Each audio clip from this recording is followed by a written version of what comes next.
Alright, cat volunteers. Oop. Let's not choose the wrong mode.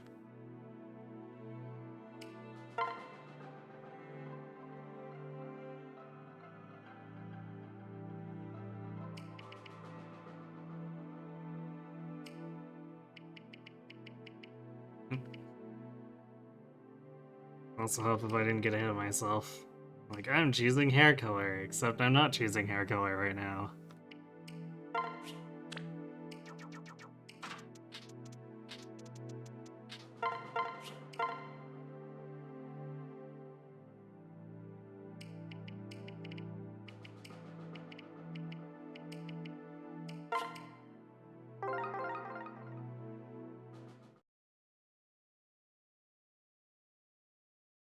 Yes, I agree. It's probably why Anna should stick to just selling stuff. Wait, why is this still set to...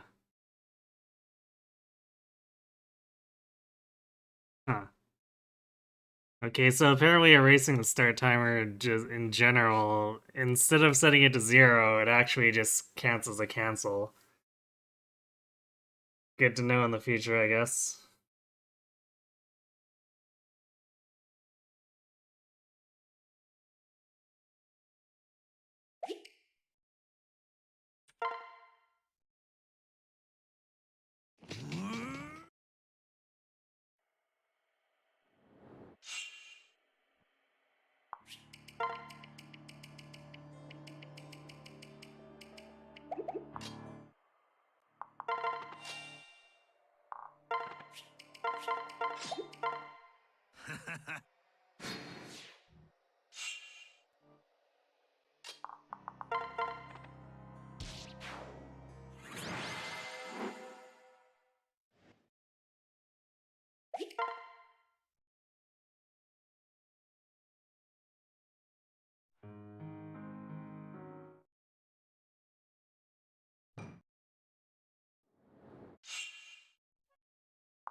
Well, got the avoid plus 10 on the Myrmidon.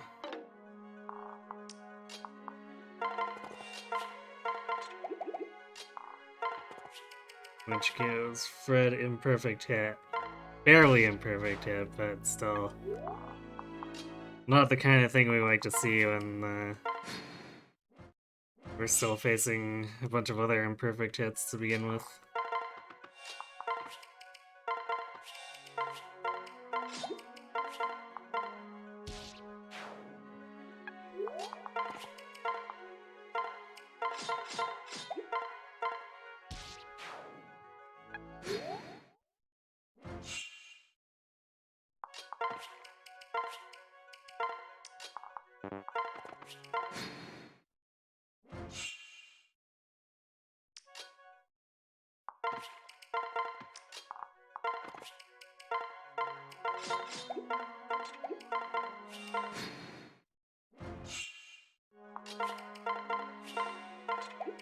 Also, we remembered to actually transfer the vulnerary. Which is helpful.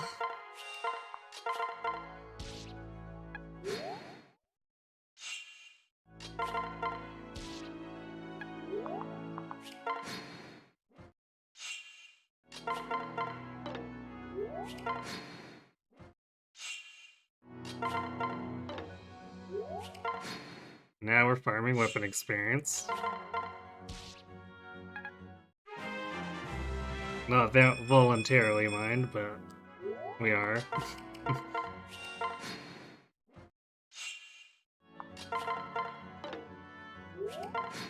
Although I think we've capped out on this Myrmidon now. We only get 5 attacks before it starts counting for nothing.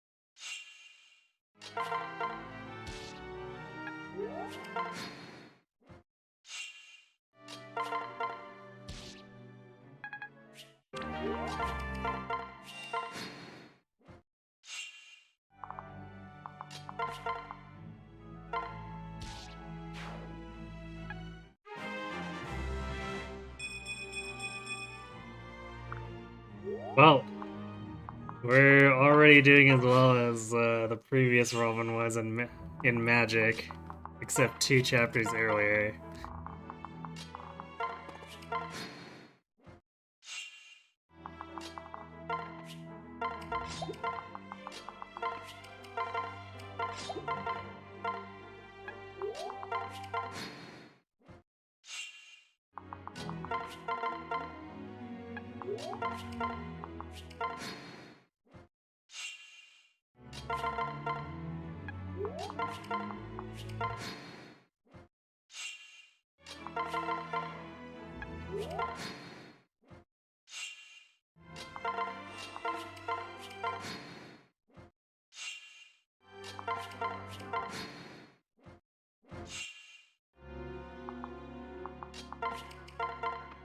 Well, it could be worse.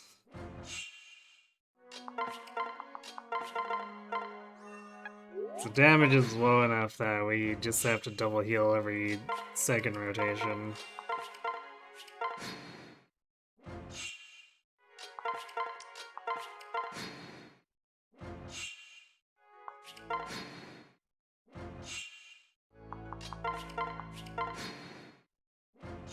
What's really brutal is when that mage spawns with Magic +2 in addition to Luna Plus.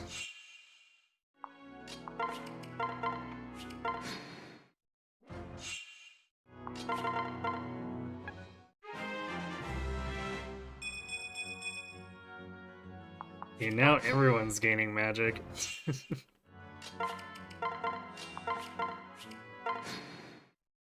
I guess it just wasn't on his day.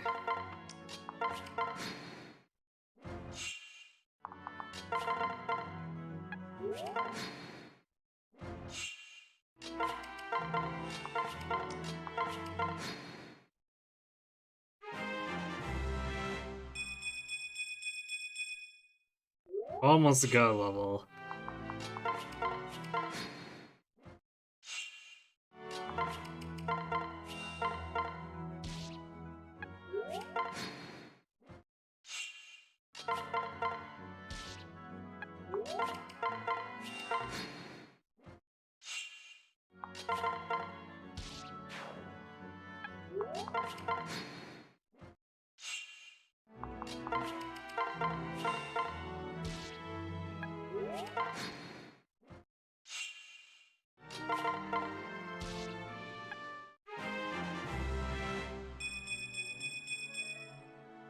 Yeah, we're getting really good offensive stats.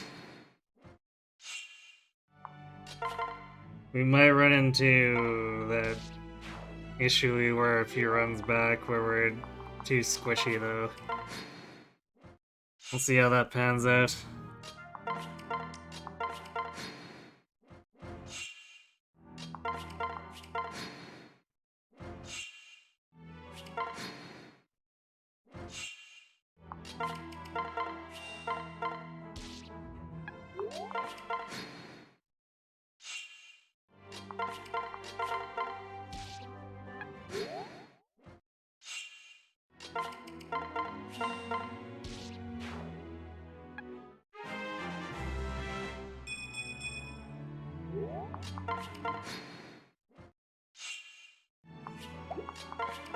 We definitely got enough magic, that's for sure.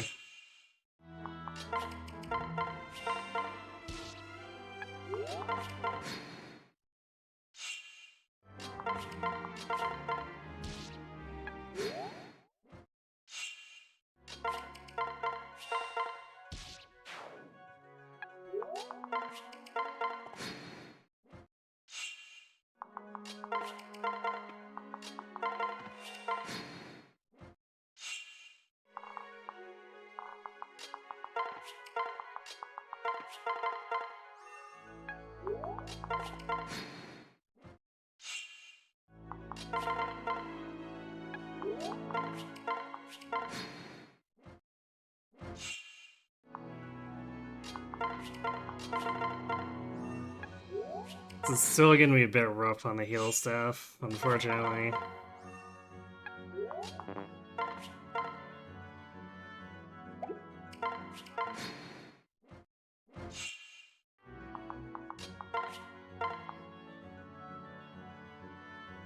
Actually, I guess because we basically hit a breakpoint with the magic, we are actually saving 2 uses, so never mind.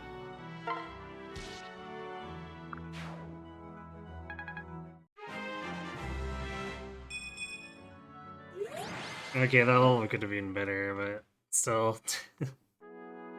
We had so many good levels before that, it's like, well, we just have to accept it.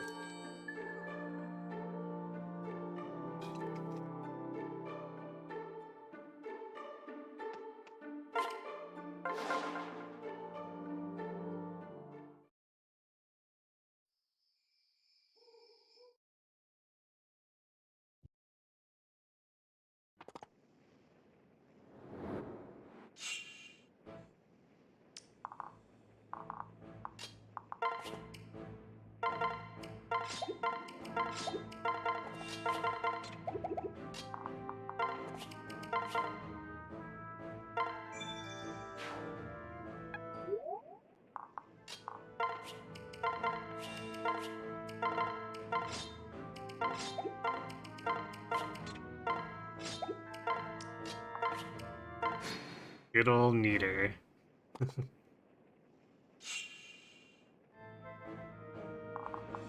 Which would actually hilariously be useful for Wissa if we were using shiny tails, just because it would help relieve the strain on her regular heal stuff.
I think given the boss kills, this is generally a more favorable setup.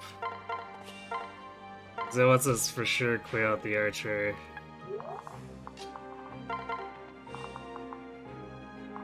And then...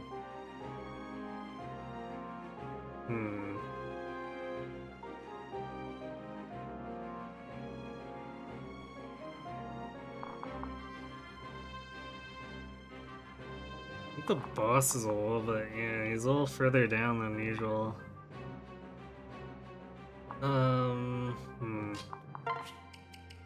We can do this.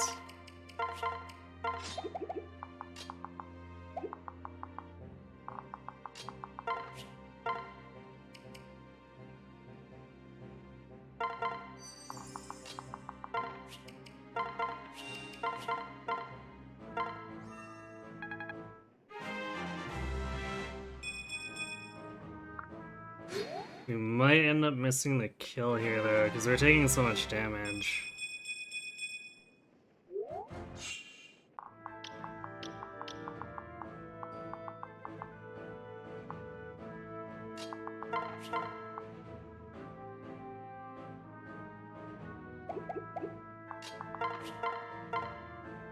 So we can heal up to 16.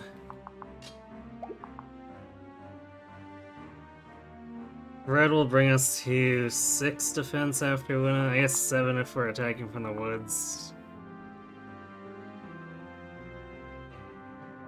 So you do 15 to us after taking into account the bronze sword? I guess that's just enough to survive with a hit point. Surprisingly.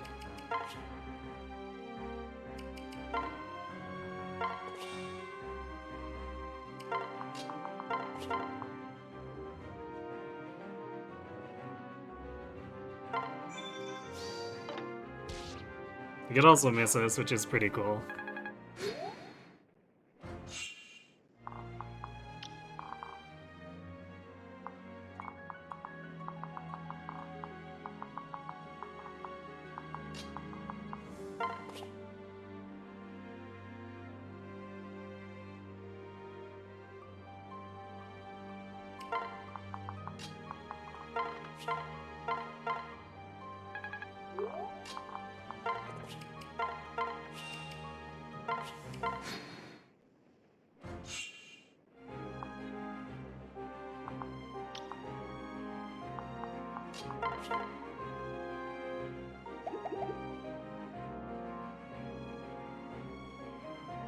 Man, this is...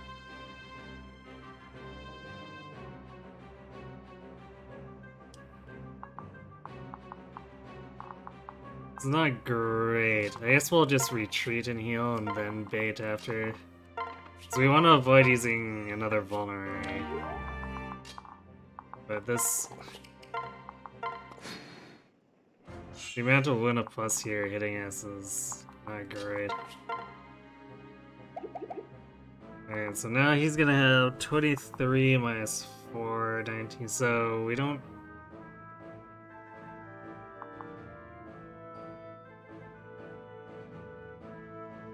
We don't die by 1 hit point. I guess if we attack from the woods, we don't die by 2.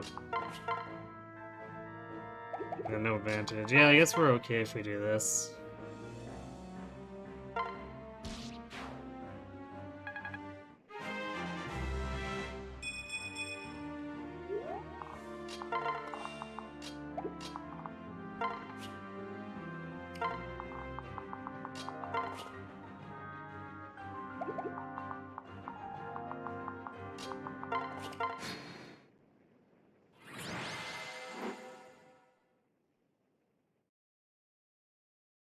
Alright, well that was a quick run back. And we've got better stats too, so... Let's see if that makes a difference.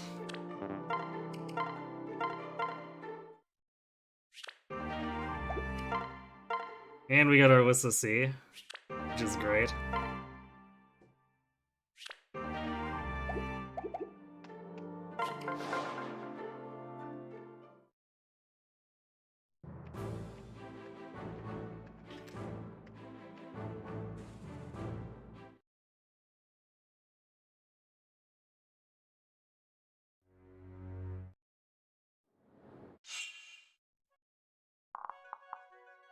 Yeah, well, we got Gamble on the Barb. And just a ton of Luna Plus in this corner here. 2 which has Hawkeye, so... I guess we're gonna have to use an elixir with Fred.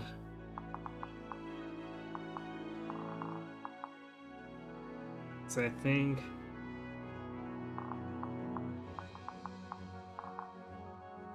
11 plus 14, 25.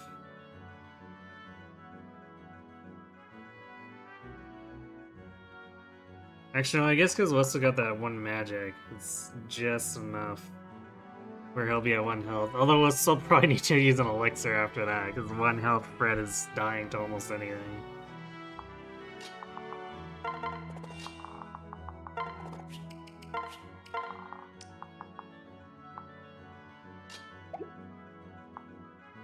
Alright, so we gotta have stall drop Robin, because that extra luck is potentially gonna screw with the Barbarian's positioning.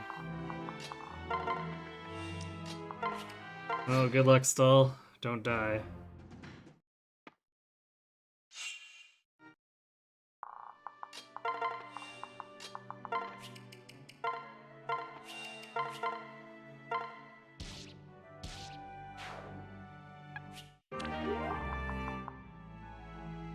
Yeah, so 25 damage.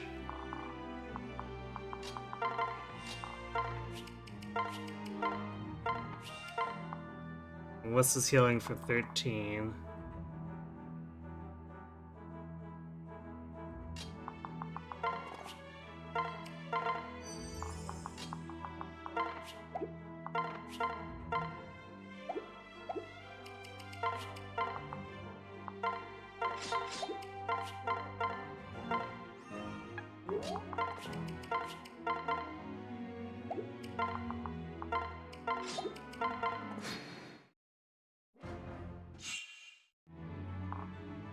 I guess it helps if Fred doesn't take one of those hits. That's pretty cool. Okay, we're gonna have to... let's see the front line thing here again.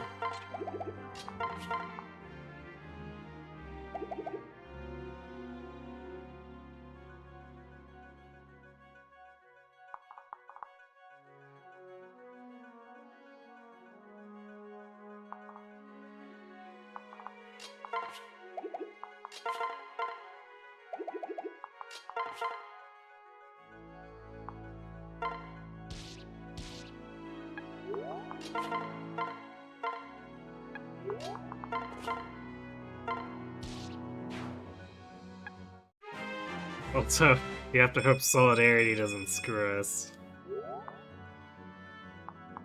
Although, actually, I guess we might not get Solidarity. So we'll probably not get 27 experience off of that, so... Hilariously, that makes it fine.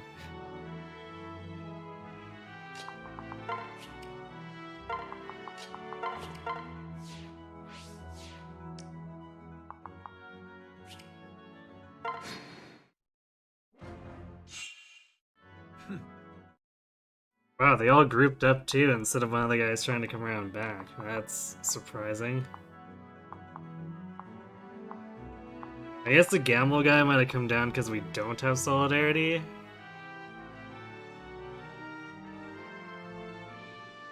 And he thinks he's being funny.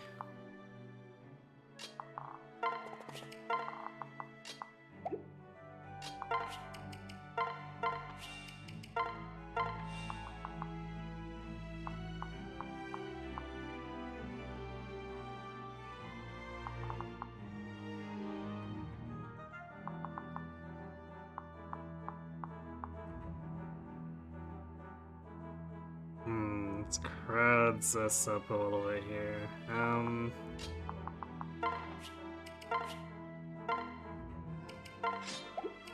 So we'll do that.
I think we're gonna end up the formation similar to last time, except we're not gonna have to have everyone run off in different directions. Because this guy's wounded enough that Fred can just jump in and kill him.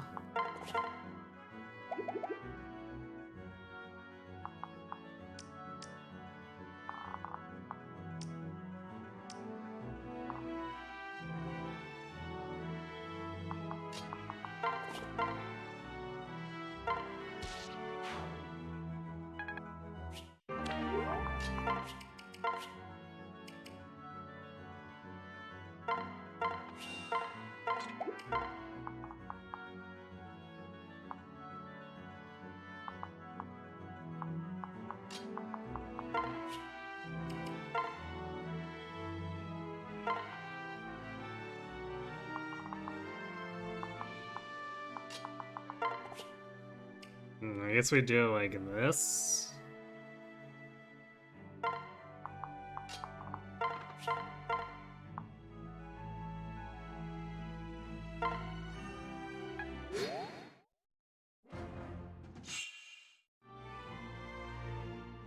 Oh wow, the barbarian attacked red instead of Vake. That's surprising.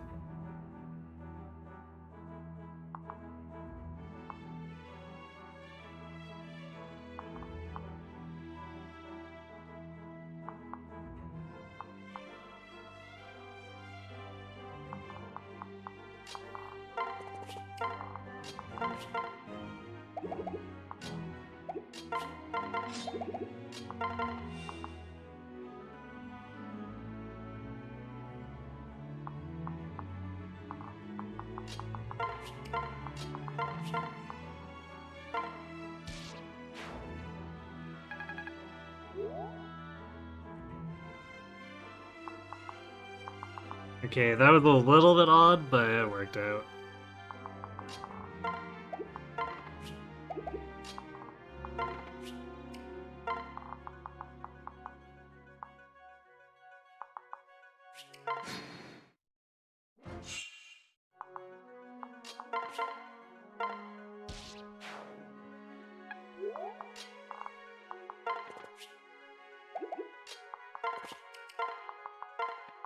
We'll dump Virion off here because he's basically done for most of the rest of the map.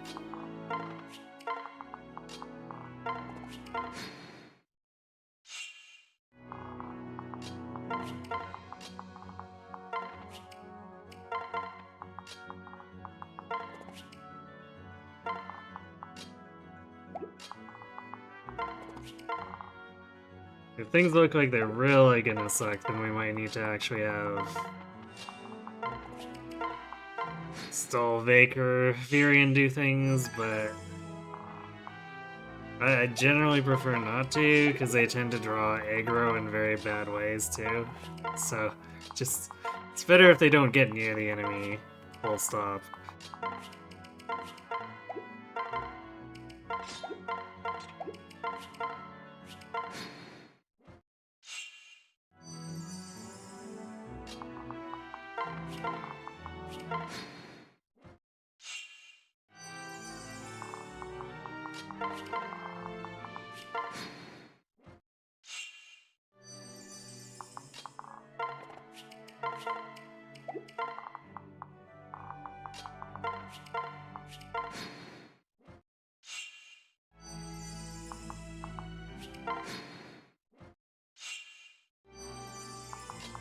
Of course, this is what happens when everyone gets kicked in the teeth a bunch. Gotta recover it all without using up heal staff uses, because those are precious.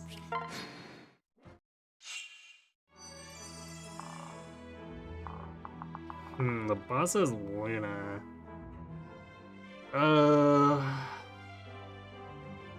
We're still probably okay with the 2 vulneraries.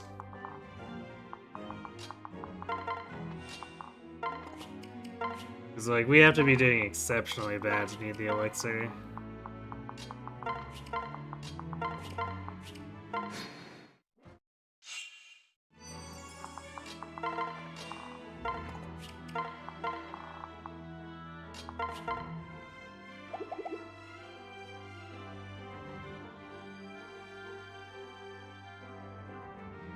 We're in that awkward place too where we don't even double the barbarians.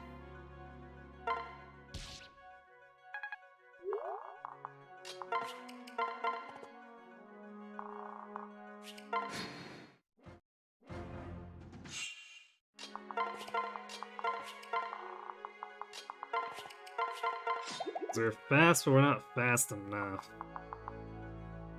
Alright, so we're healing up to 22, and this guy's gonna hit us for 20. So I guess we're okay attacking the Merc. No help from Sully though, unfortunate.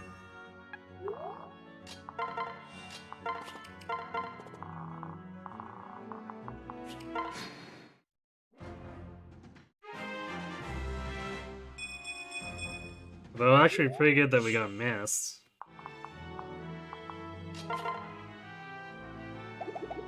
Alright, well let's do this, drag him off to the corner. Because we can actually kill him next turn too. 100% accuracy as well, which is somewhat rare. Usually we're somewhere between 95 and 99.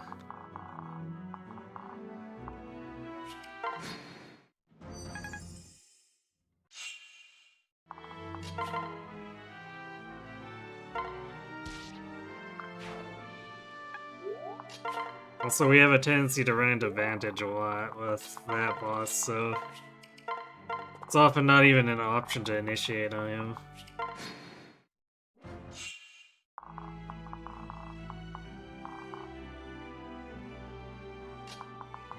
Okay, well now we are at least in a position where we double the barbs. This is always super awkward when we're trying to pull the enemies off here, and then it's taking us 3 actions to kill the barbarians. Or 3 or more, really.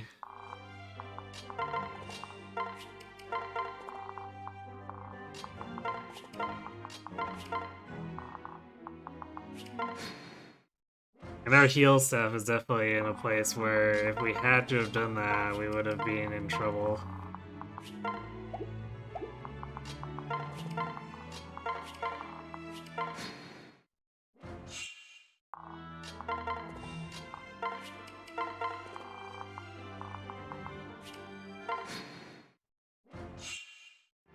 Wow. Alright, they just straight charged us. Cool.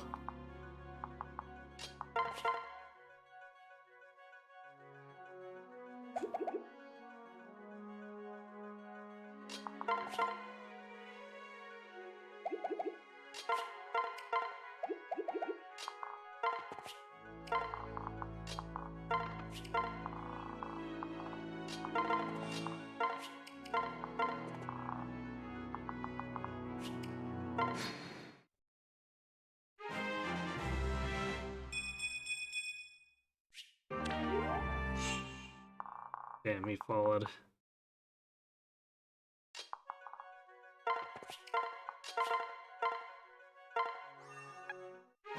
Because, like, it's pretty common for the rest of the enemies to get distracted by Crom over there, but... that barbarian's actually being a bro to this soldier.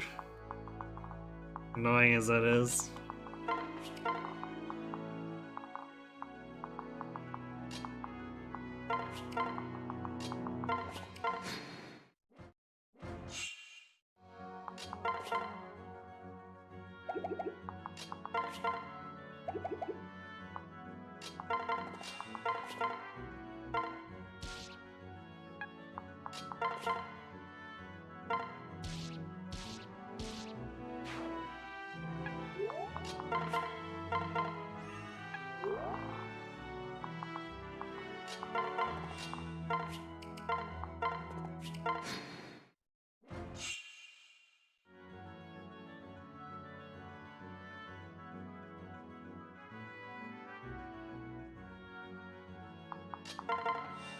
Well, insane.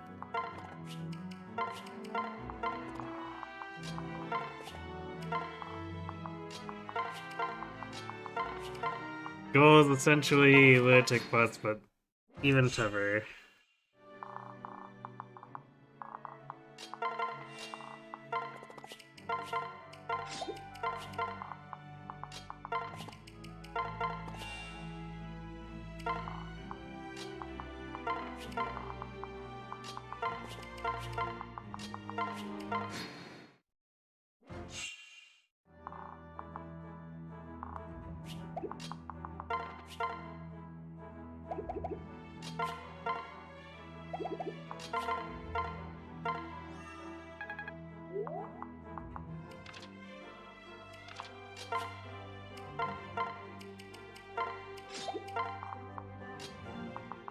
Although, since we are doing this segmented, it's not as difficult as it used to be.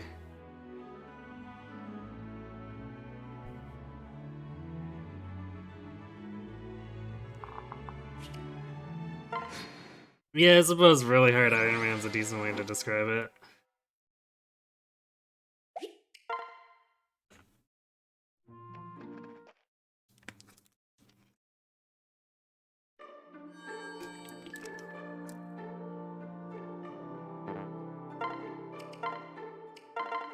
Like, this run was initially conceived as kind of a proof of concept.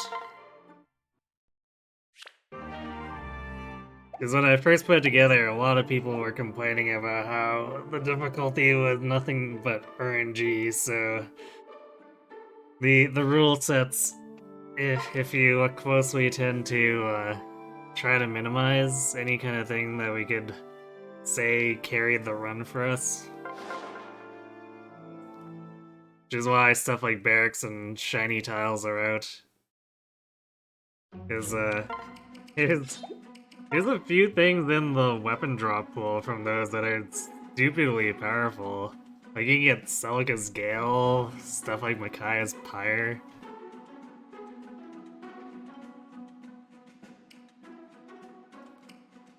And it gives the player a pretty distinct advantage. Oof, this is, Well, there's not much durability here, so I guess we just have to worry about the fact that we're face tanking the knight with unearned Vake.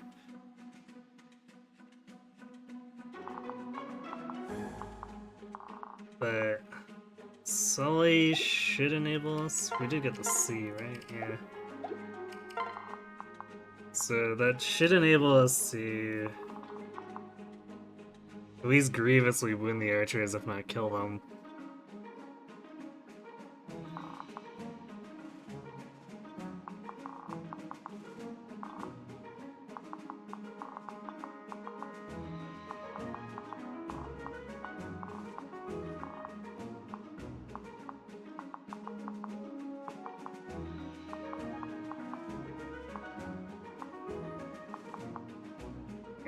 Well, I guess probably not. Let's see, is this guy...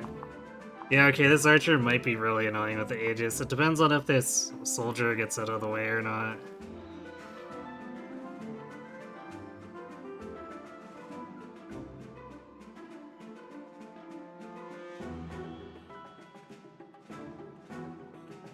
I'm the only one you ever see do this? Well, it is a little extreme. I'll put it that way.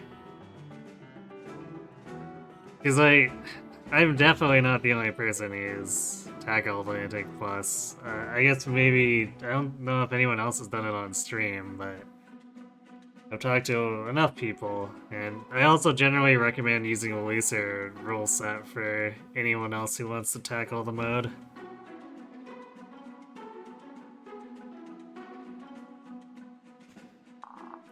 Don't forget my ghosts. Oh, I won't. That ghost is worth 5 extra deep. I'm not gonna leave that behind.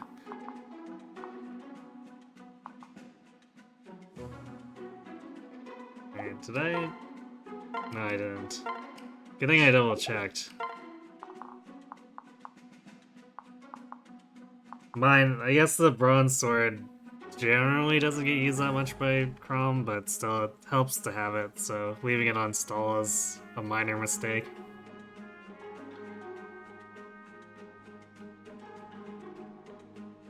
Okay, so I guess we should actually do a durability check.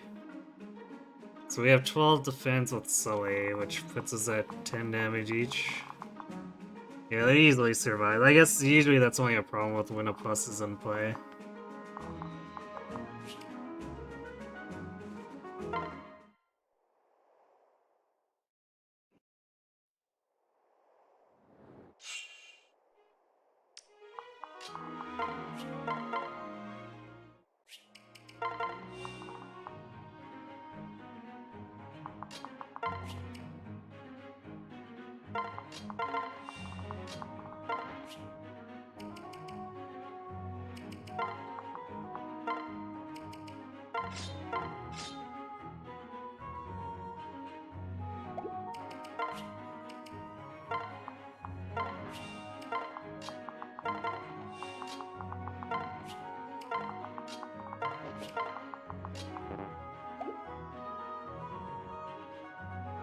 Actually, I think we want to trade one of these iron lances to Sully.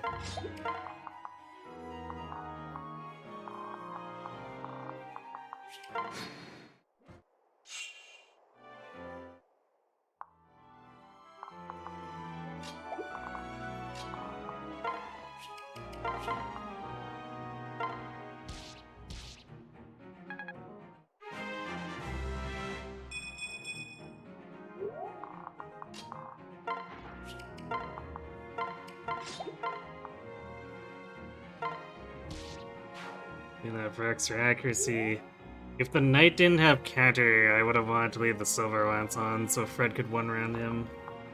But since we're baiting the knight away with Vake, it's irrelevant what Fred ends his turn with.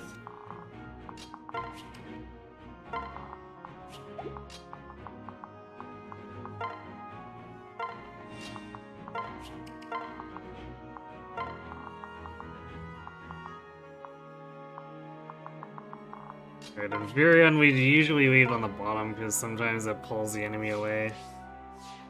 Like, we want this soldier to consider chasing Virion so that this archer's out front.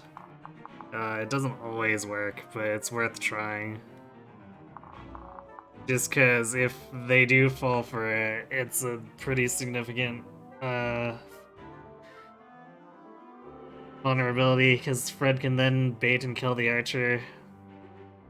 I guess alternatively, if the soldier doesn't have counter, then we just don't care, and Fred fights both of them.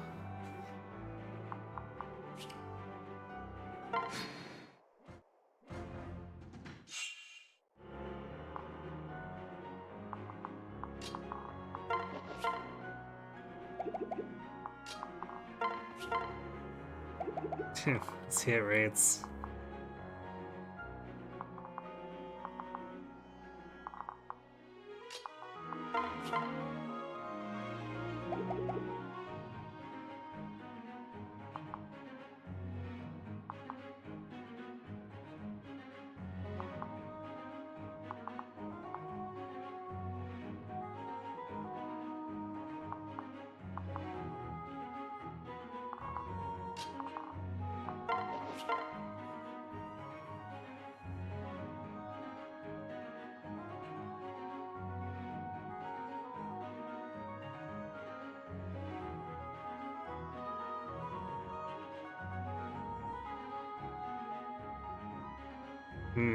Sumia would actually have the power with Vake behind her. But we also need, or at least potentially need Muriel to help us out here, unfortunately.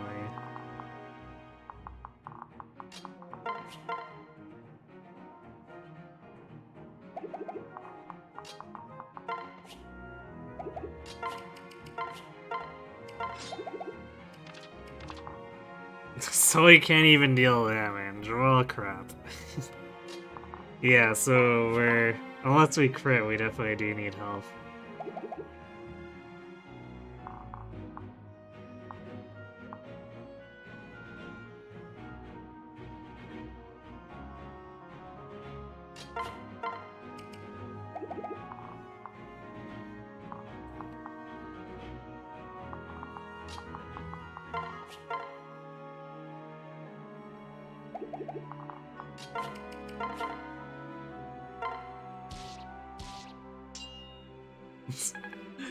Well, you tried, Sumia. You really did.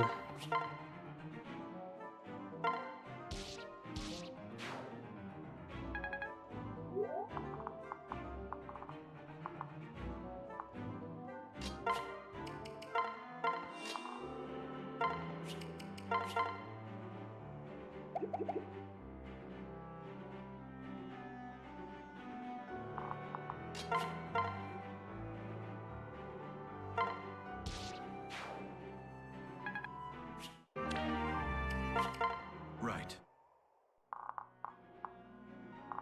Looks like this soldier's not falling for it, unfortunately.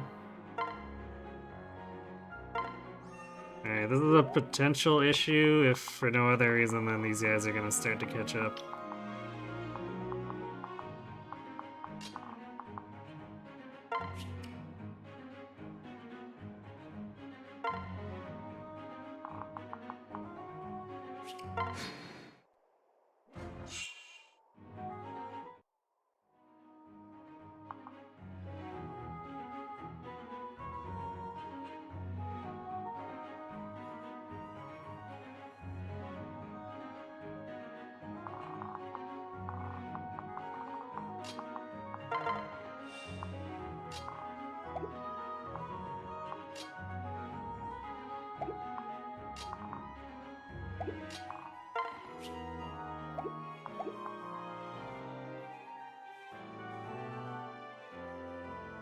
Yeah, because Fred can't delay them forever.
Yeah, yikes, this is gonna be tight.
Yeah, we're gonna have to Vulnerary and then heal with Alyssa.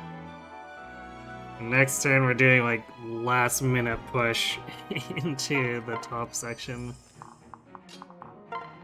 This is not gonna be pretty.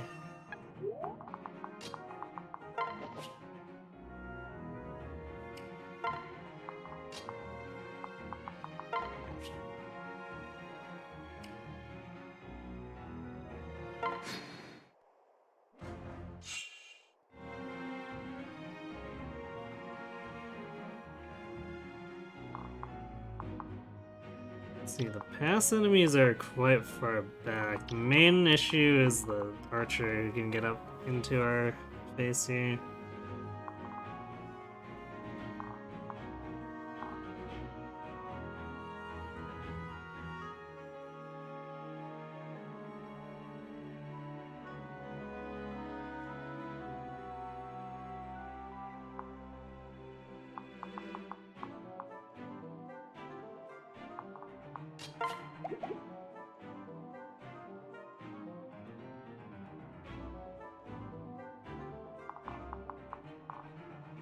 Also, if she has a Cavalier, she can actually tank and not get doubled. This is barely, but that might actually lure the archer to the front too, interestingly enough.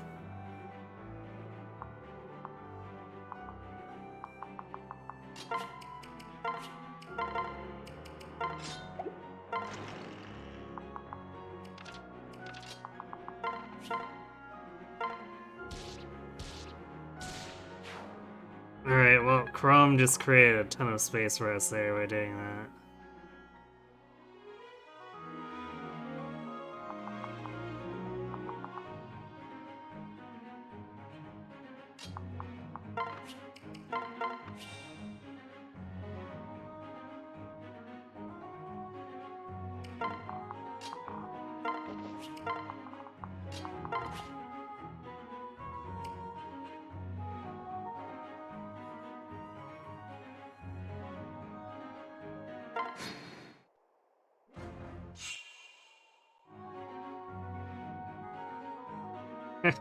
I guess because that knight moved first to attack Fred, Lissa didn't get targeted. Although, you better bet if the archer saw lethal on Lissa that it would have targeted her.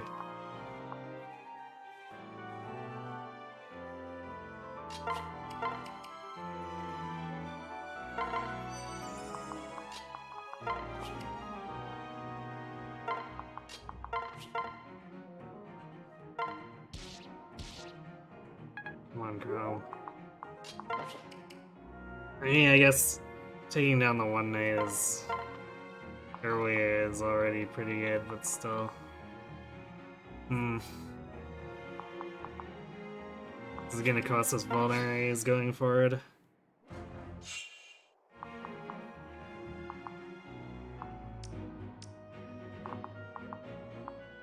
Okay, do we want to overheal? Because this soldier is gonna be the next one to attack. He'll do 13... 15, so... Is it worth having the extra 4 health? Because we'd go down to 10, heal up to 20. Down to 5, heal up to 10. So... that would save us potentially elixiring down the line. That's a little yikes. But I guess we'll do it.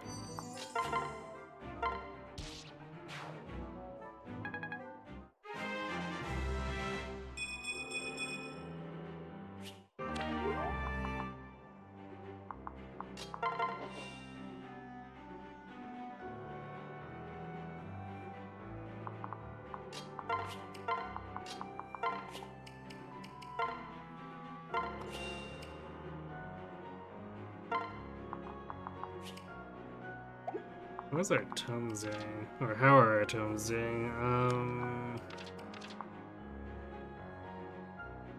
31 total. That's looking a little rough.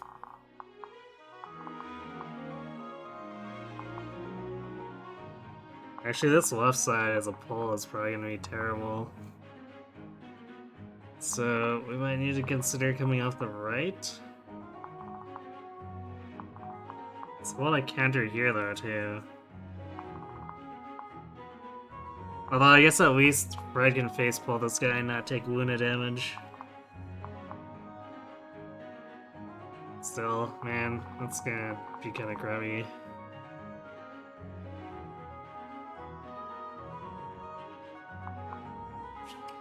Oh well. Sometimes chapter 3 is mean.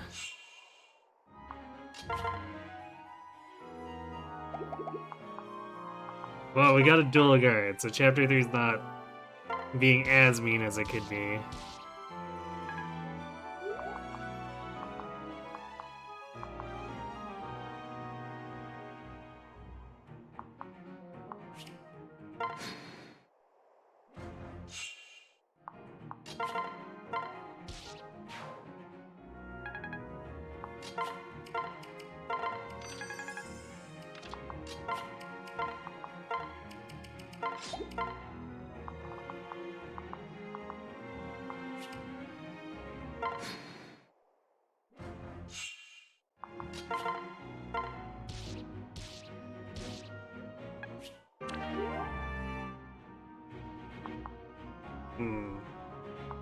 Maybe I should have been using Muriel there.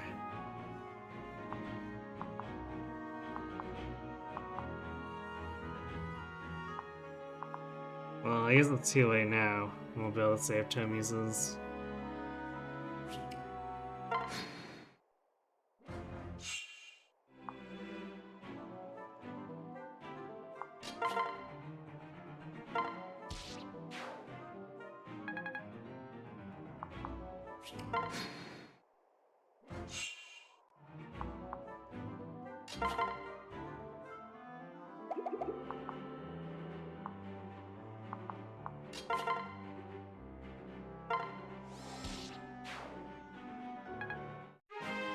Okay, so I guess we'll do a sword swap and heal here.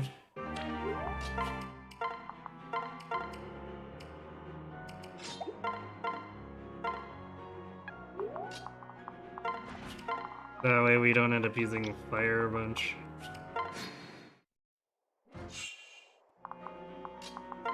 Okay, well, let's go to the right, because I really don't want to pull this left side.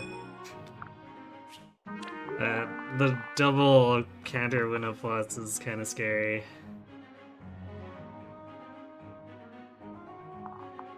Even though, I guess, red would technically survive it. If I were to decide to go for it.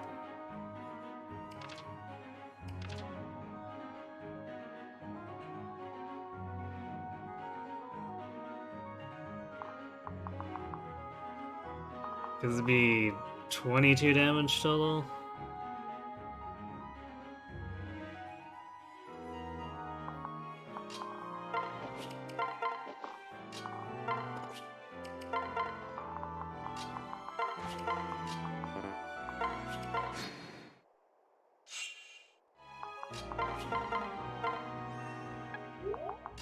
Maybe we go for it.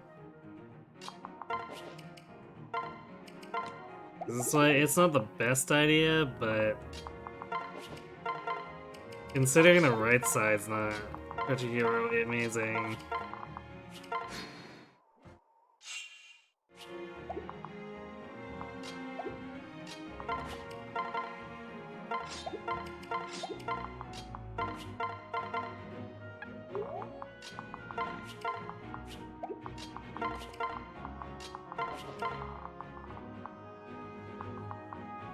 It would let us potentially get the drop on this.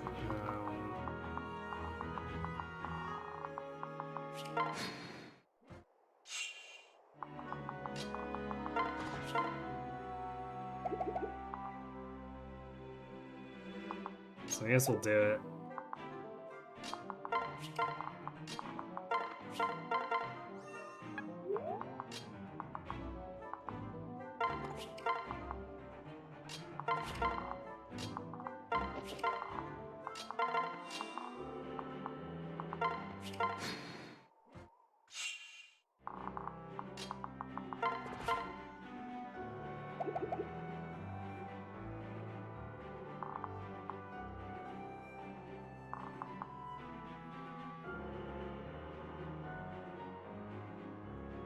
Does this guy have... Oh, this guy's got a listed crit.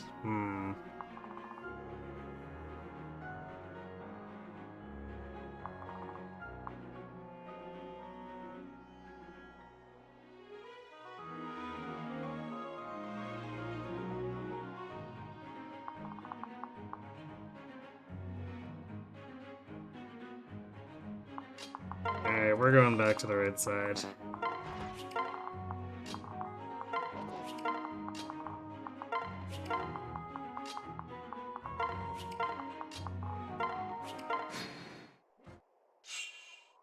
Actually, does the... Yeah, both of them have 1% crit on red, so... It's definitely scary. Like, it's one of those things where if they didn't have Luna Plus, then Fred could kind of laugh it off, but... Since they do... Either one of those shots can just be a straight insta-give.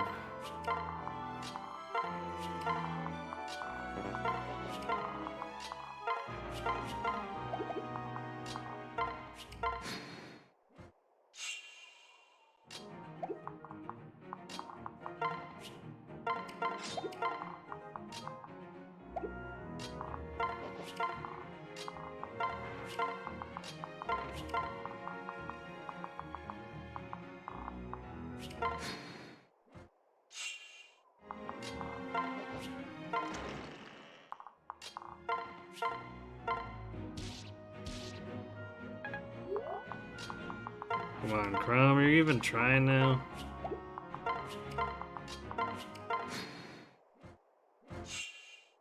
Well, I guess he dual guarded. I guess he's trying a little bit.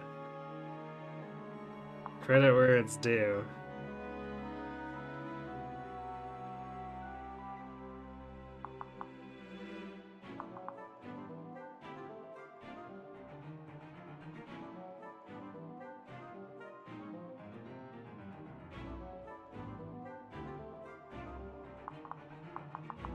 Man. Another 1% lesser crit on Fred, though. So I think we're just gonna face pull.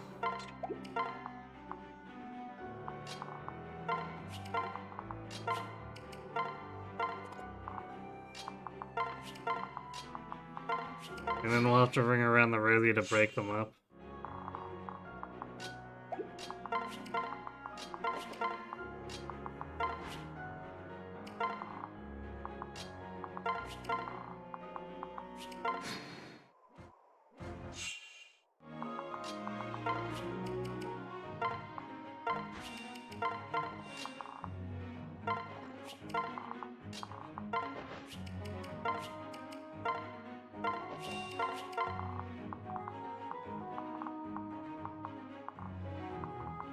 Ugh, what a mess. Alright, I guess we're just gonna have to move towards the left and see if that mercenary reverses.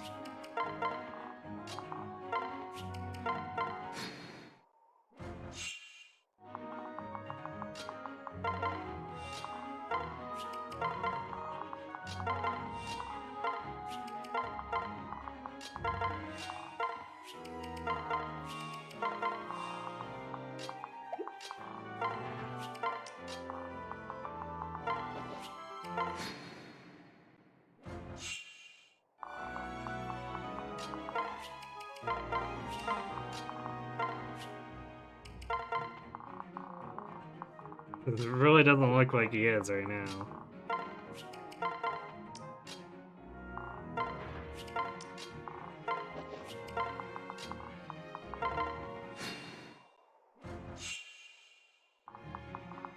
Still not reversing. What the heck?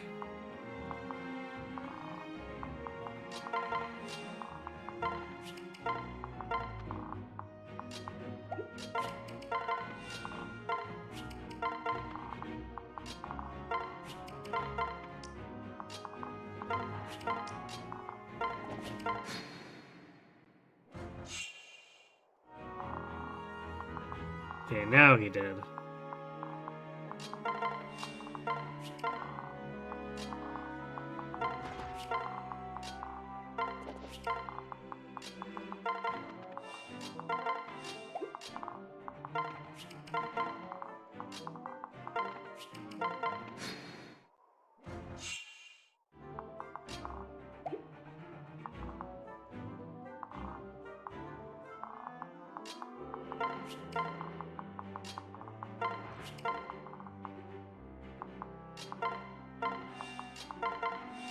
I get a little scary.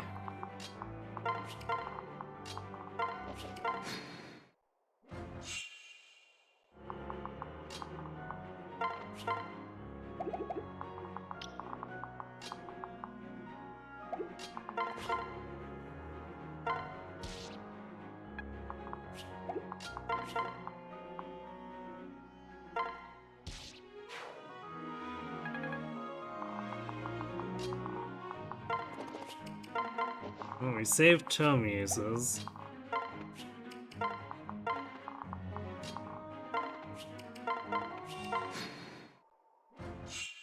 Those guys from the other side are getting uncomfortably close.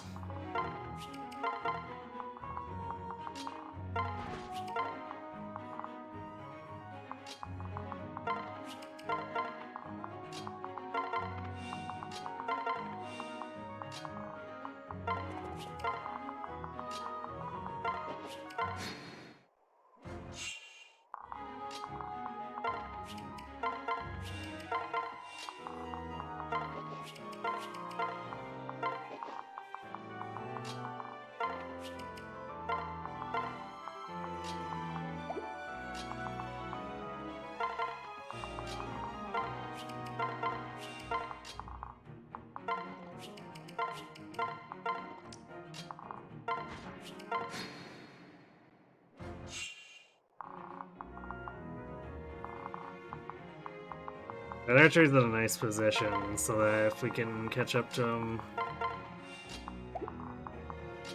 we can try to get him to just reverse into fighting us at ranged.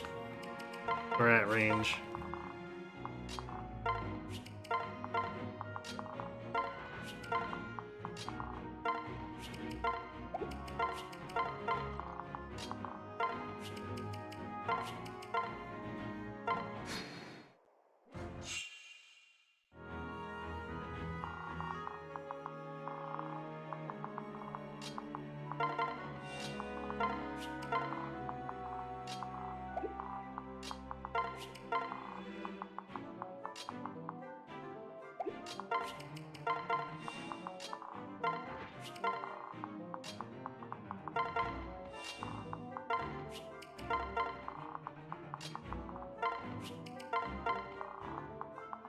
This is gonna be slightly tricky.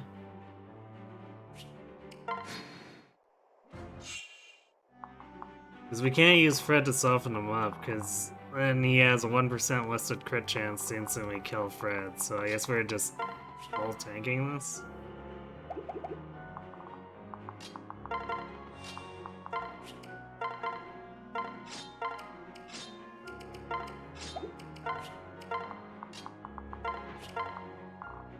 Feels bad, man.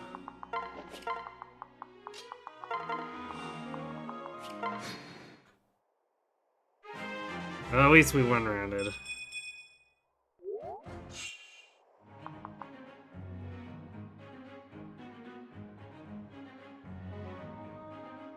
We're hitting... We're hitting that snag where... we have that early magic growth that makes it look like we're going places with it, and then it's starting to fall off, and then strength is inexplicably just taking off.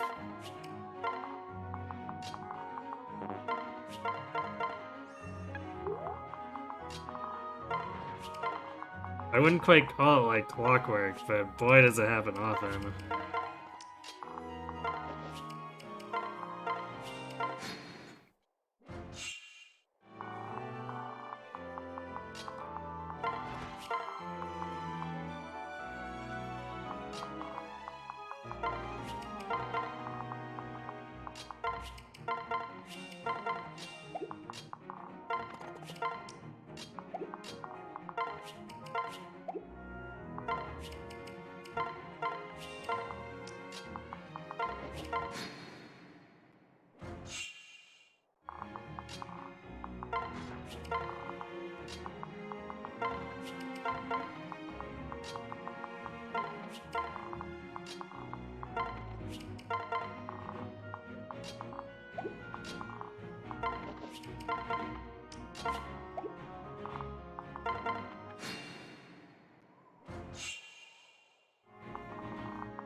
We want to get the fighter's attention, but he seems to be ignoring us.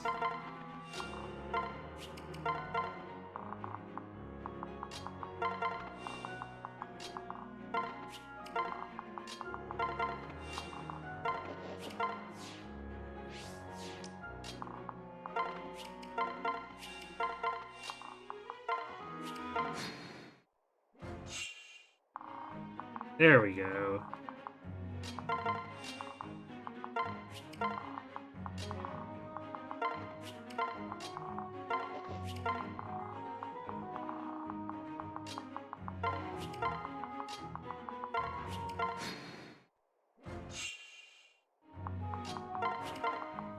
All nice and lined up for us, too.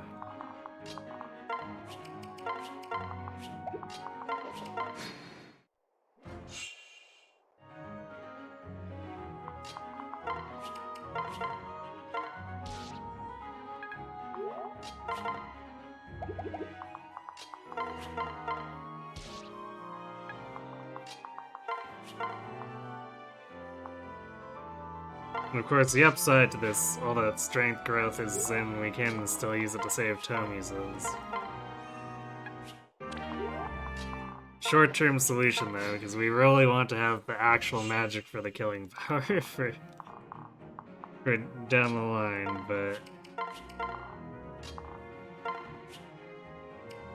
at the moment we just don't want to run out of tomes in general before we fight Roimy.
Wait, pass the Robin.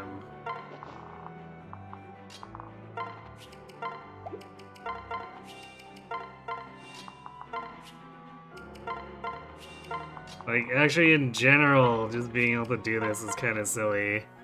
Because we're moving almost 3 times the amount of actual movement the units have.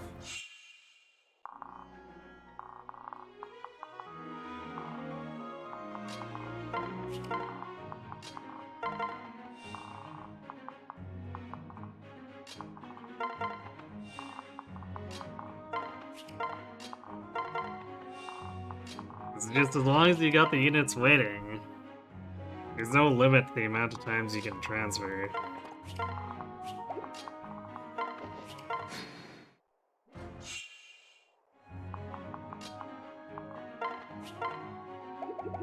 Okay, so since this guy doesn't have counter, let's try again with our sword.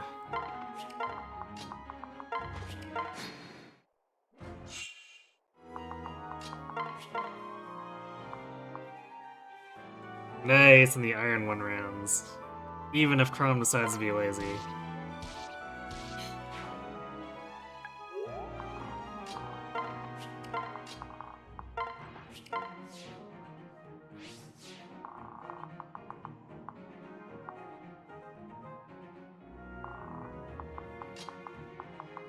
Man, if that remaining fighter wasn't a hammer guy, we could probably just jump the Merc and then face tank the damage, but the hammer is going to kill Fred if we try to do that, so... Unfortunately, we need to try to separate them. Or just, I guess we could get them to come in reverse order and then bait the fighter into his death.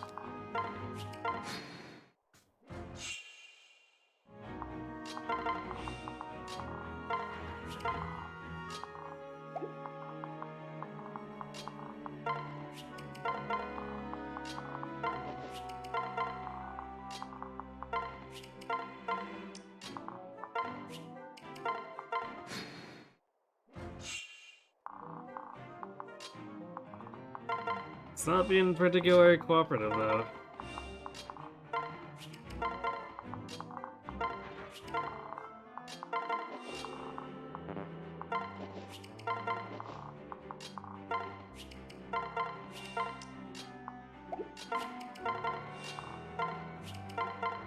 Probably in part because Bake's back here and he's wounded, so it's likely messing with the AI a little bit.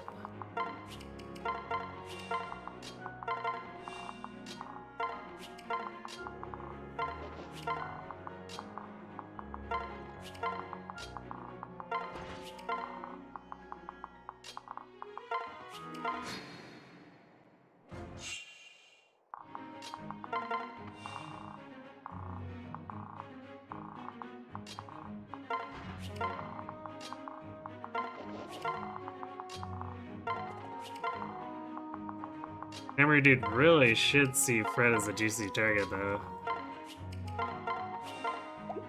And the Merc will not, so... Decent odds of separation? No, I guess not. Well, that's fine. We're getting the baiting scenario that we wanted, so it's close enough.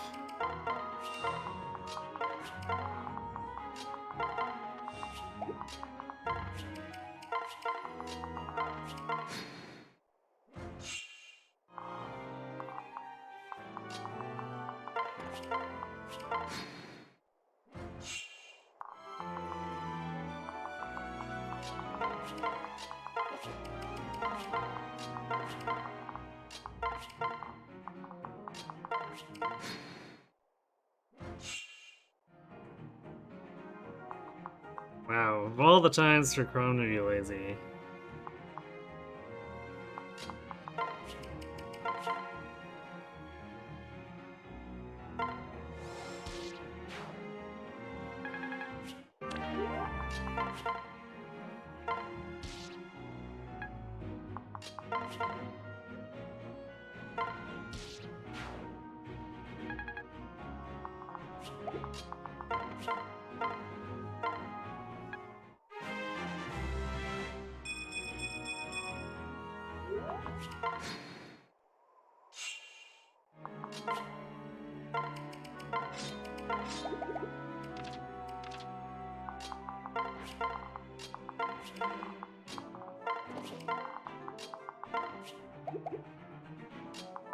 Suppose I should actually trade for the hammer. We're in a scenario where you probably shouldn't need it though.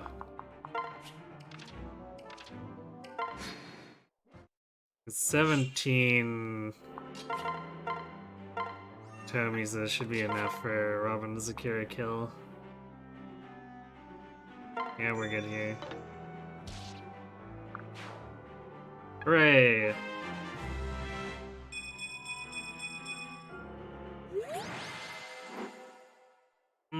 So we're still a little squishy, but we're pretty good at killing stuff.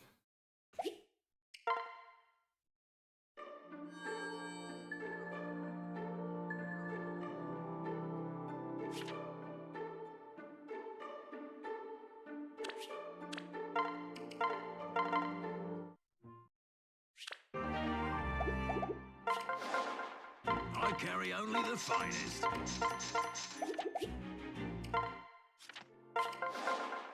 What can I fix you with?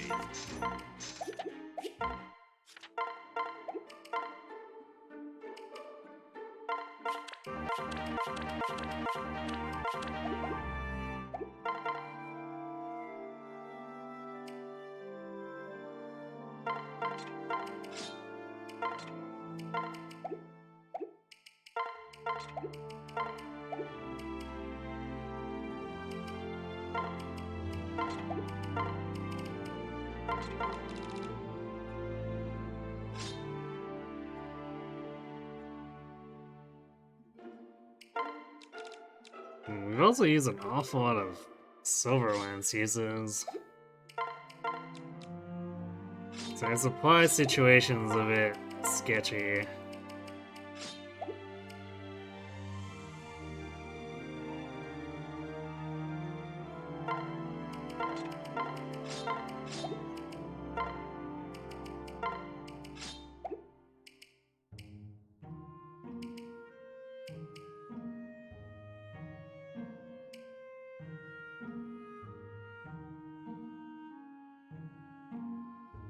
I guess we'll see if we have to end up using a deep tonic here, because 9 deep is really not great for this part in the game.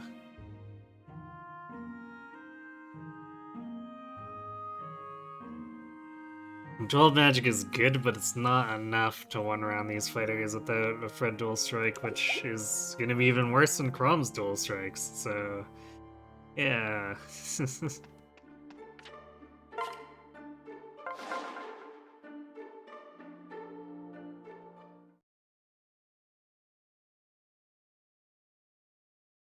It's one of those situations where Chapter 4 is normally not the most threatening thing, but it can still be deceptively difficult. Yeah, don't want to face Zeal. This guy's got influence plus 5.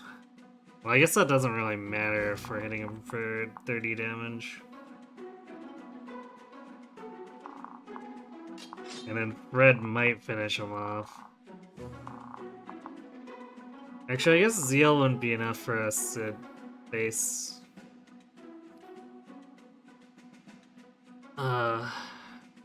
Listed crit against Robin.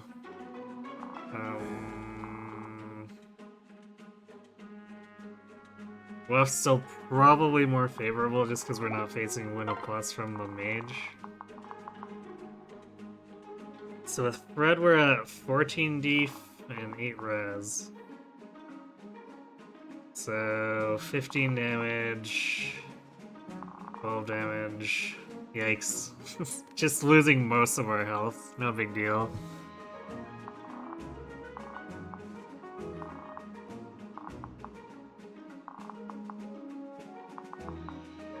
Yeah, the good news is they know like counter on these melee, so Fred can do a little bit of free baiting. Which is good. Yeah, let's Robin concentrate on the short axes.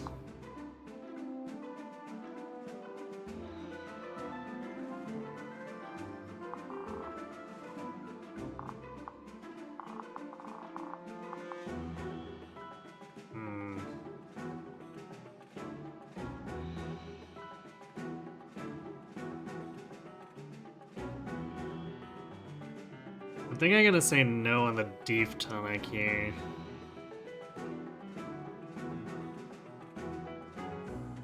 So I'm not sure if it's really gonna get us hitting any breakpoints, so it'll probably just be a waste, given how things are.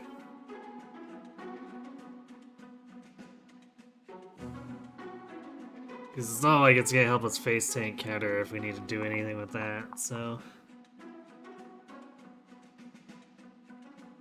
I'll just go ahead and... work our way from the leftover.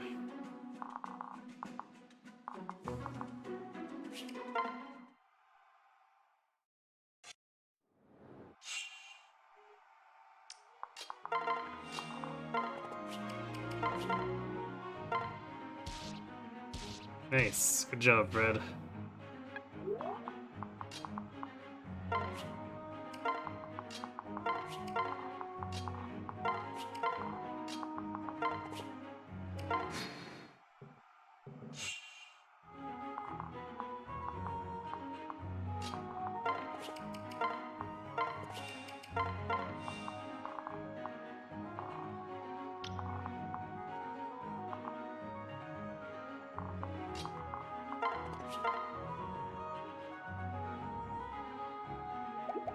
That hit rate's kinda garbage.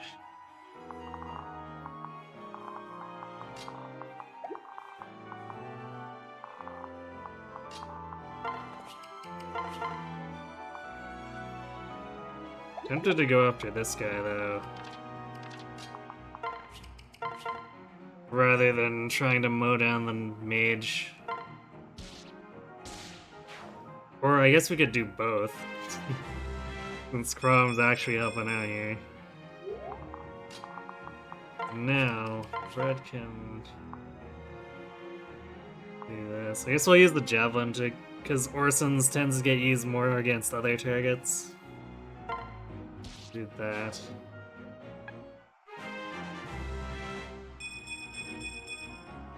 Nice level, Fred. Yeah, he's picked up the speed so that he can actually do Chapter 5 things with Sumia if he needs to.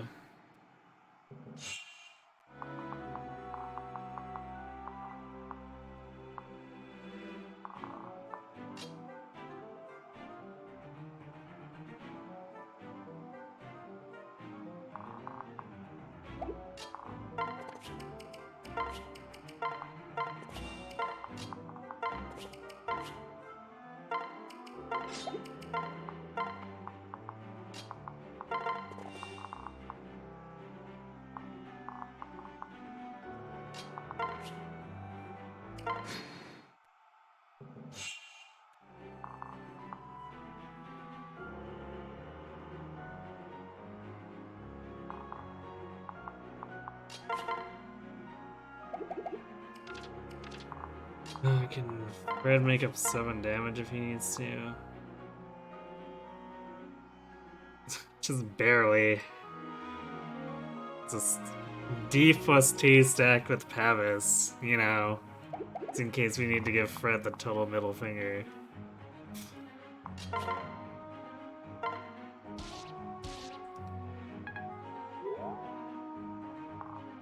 Well, I suppose we couldn't Can expect Crom to help out all the time here, because he's still only a B support, so it's not super reliable.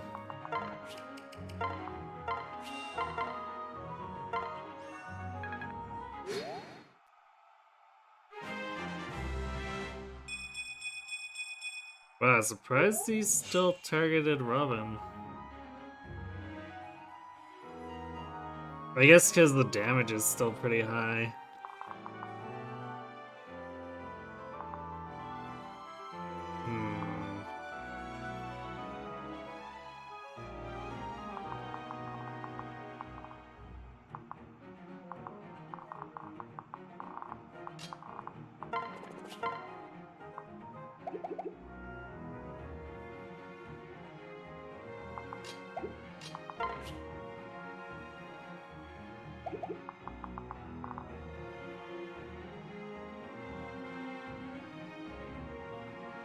I think what we're gonna do here is we're gonna refrain from healing with Lissa because we want the positioning to get her away if we need to. So we're gonna vulnerate over here.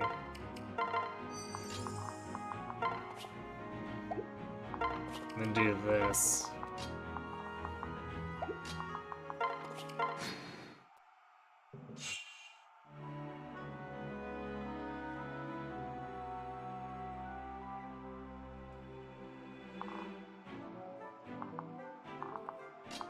That's a bit unfortunate.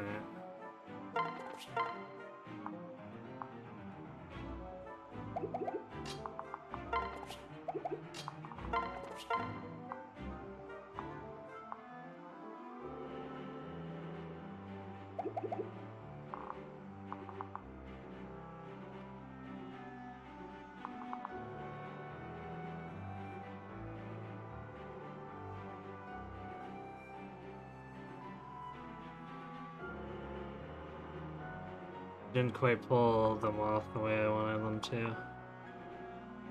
Okay, well, we're still okay if we...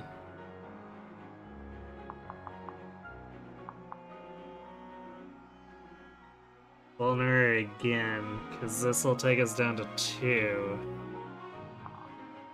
Then from here, we can actually go up and air transfer to get away.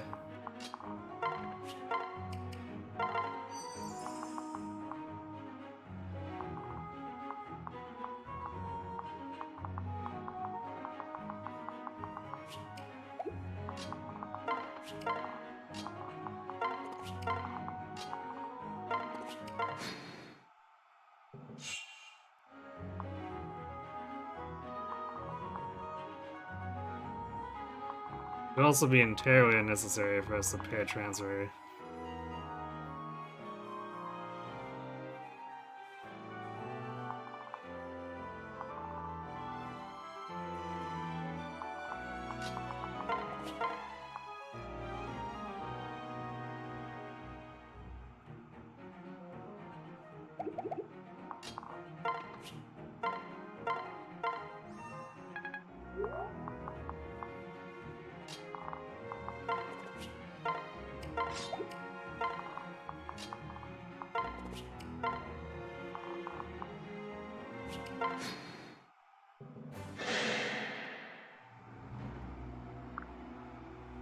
Who could stop us?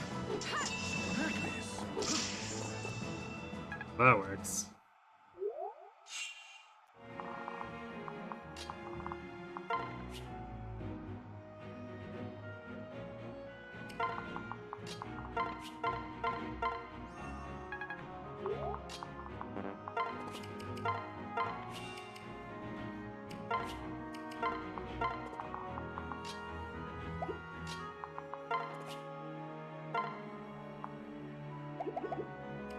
Maybe we just equip the javelin here? So if we attack into Lucina now, she's gonna heal, but if we do this, potentially sets her up for being KO'd. You're my savior.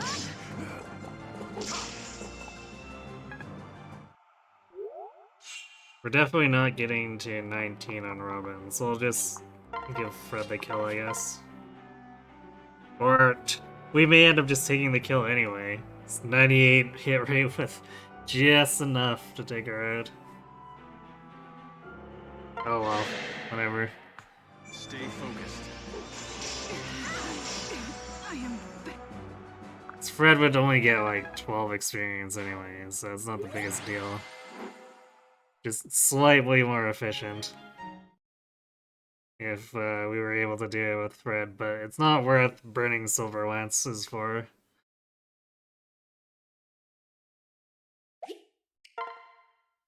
Especially since we're in pretty bad shape with it already. We're going into Paralog 1 with like 8 uses. Not a good situation.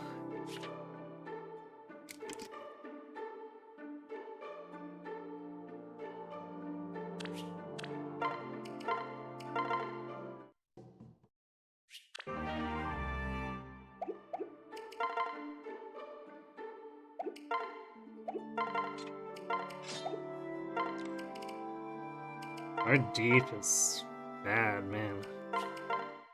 I hope this doesn't get us killed. We really haven't increased it much in the last couple of chapters. And 5 is gonna require us to do some face tanking.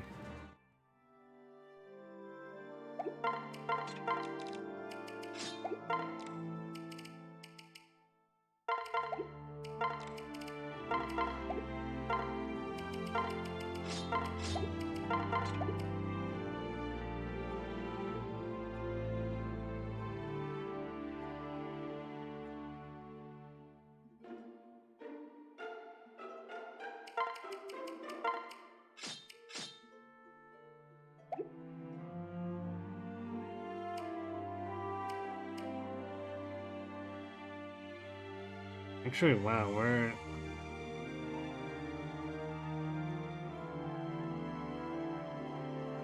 we're short on magic here. So Chrome's doing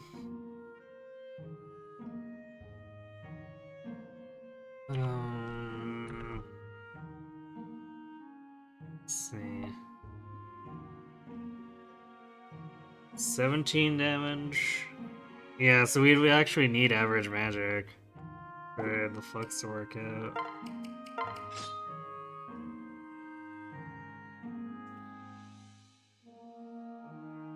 As is, we're only doing 8 times 2. And with Rowan, we need to be doing 11 times 2. Mine, I guess that's what the flux says is, but even if we add the forge, the typical forge, we're doing 10 times 2, which is gonna fall short.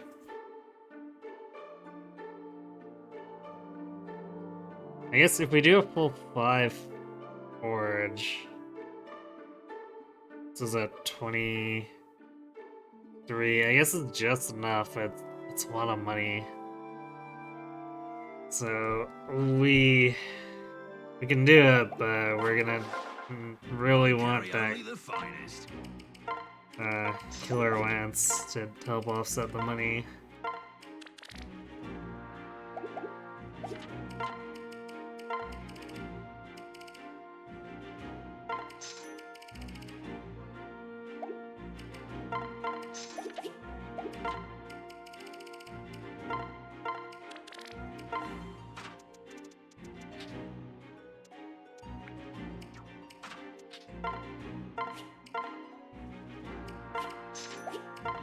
Also, we're not picking up the hit plus 5 here, which I guess isn't as big a deal because our skill is at 11, which isn't bad.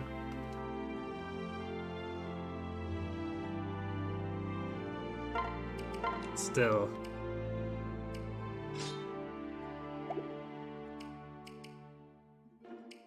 Far from the best situation for sure.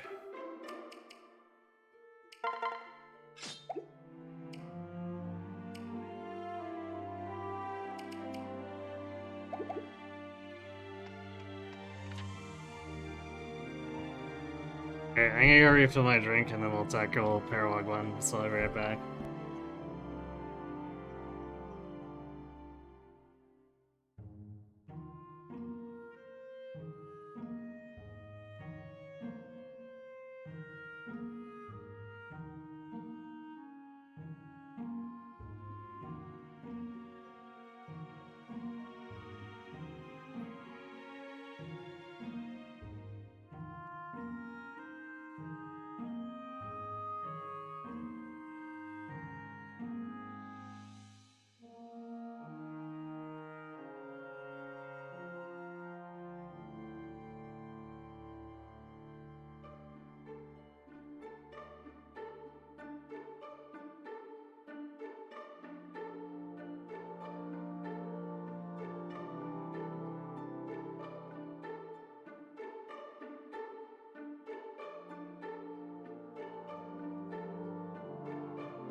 Alright, and back.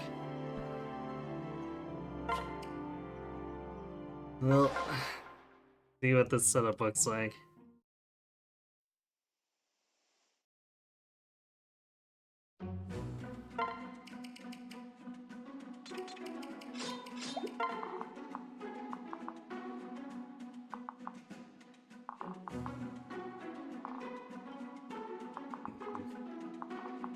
Alright, so the opening doesn't have a lot of agents, but these two here have it. That's a little freaky.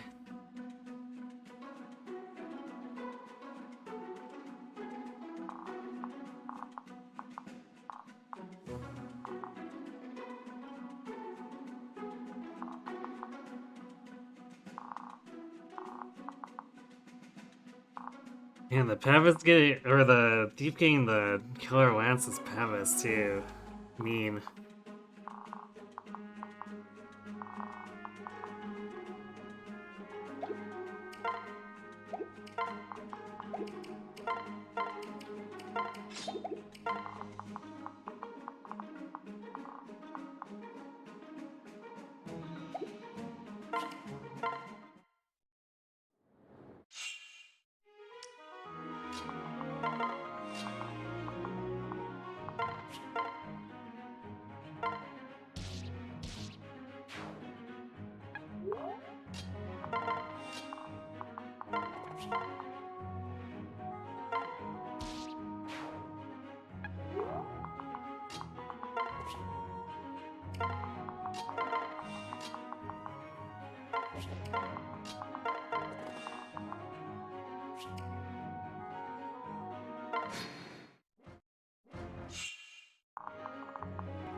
Okay, this is where things get gross.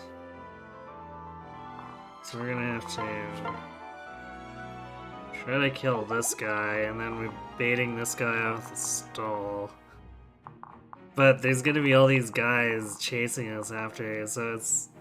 this is still pretty terrible.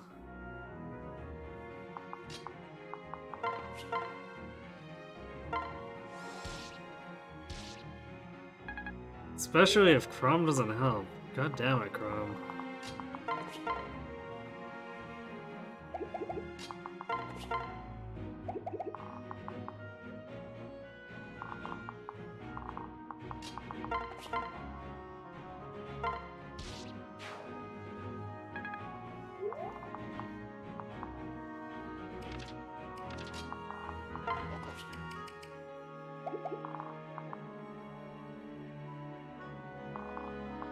Should it still survive?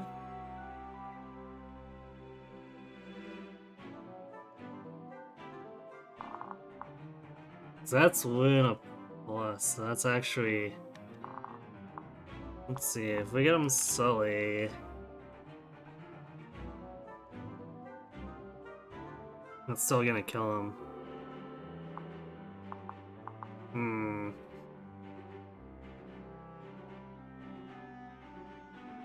Yeah, that's a problem.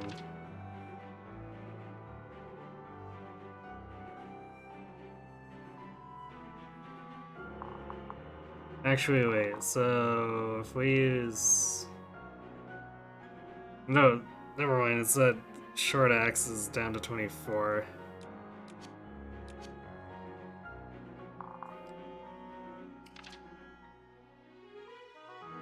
So that'll just barely leave him alive.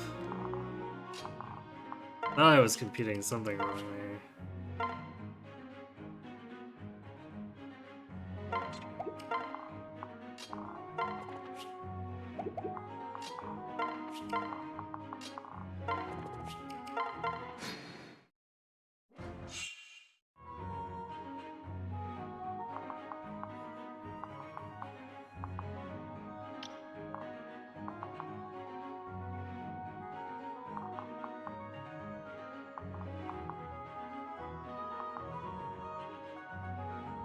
The problem here is so much incoming damage, and we're very likely to get hit by all of it.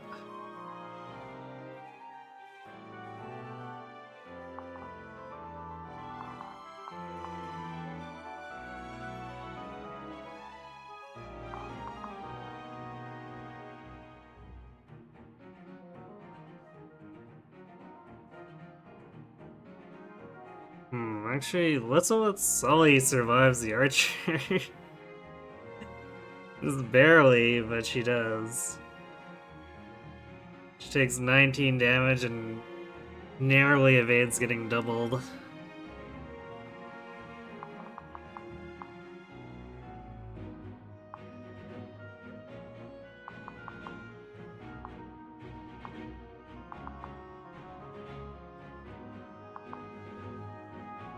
So they may still choose all target Robin anyway.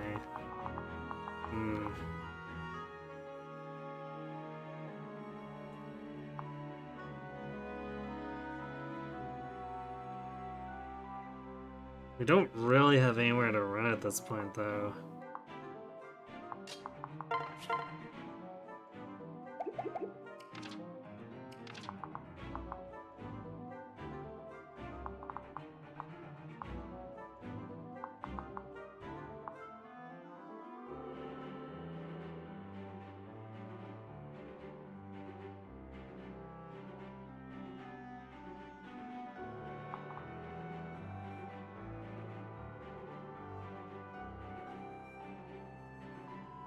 Because we're not actually set up to do a pair transfer here.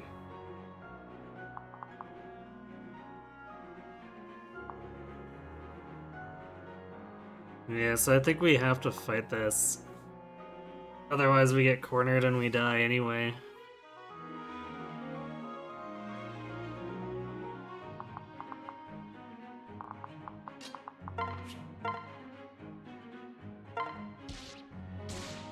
Nice.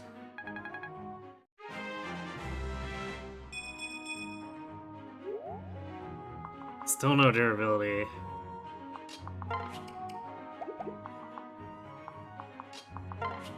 Which is really bad for us.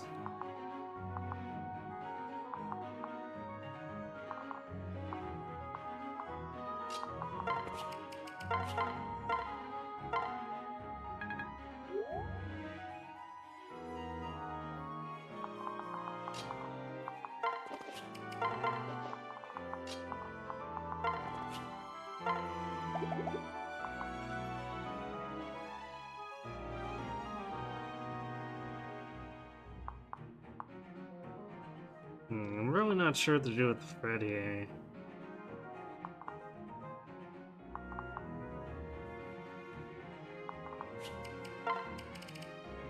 Okay, I'm gonna watch the enemy phase because I want to see if the AI actually does what I think it's gonna do. But, oh man, this is definitely not great. I guess we'll give Robin as much extra support boost as we can muster. Same with Wissa.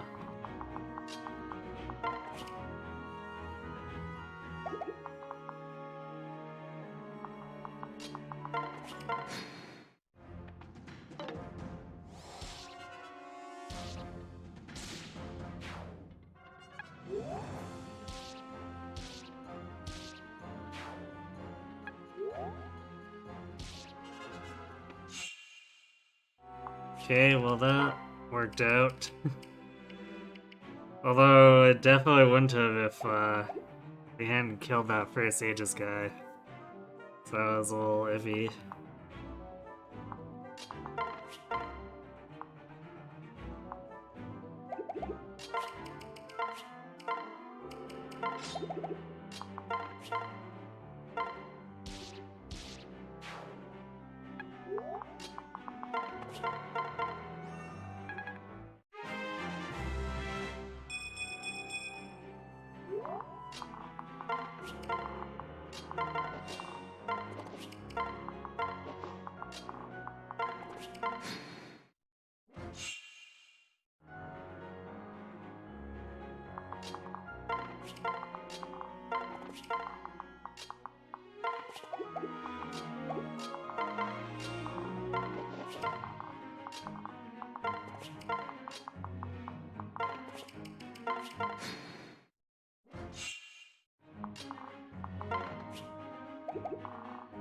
Oh boy. This is gonna be bad too, because there's all this counter here.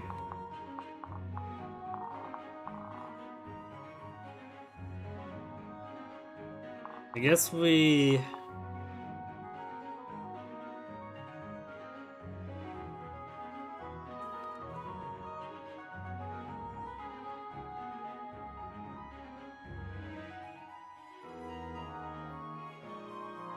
Yeah, we come down, we body walk with Fred and attack the thief with Robin.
There's no way we're stopping the thief because it's barbarians in the way now. Rip.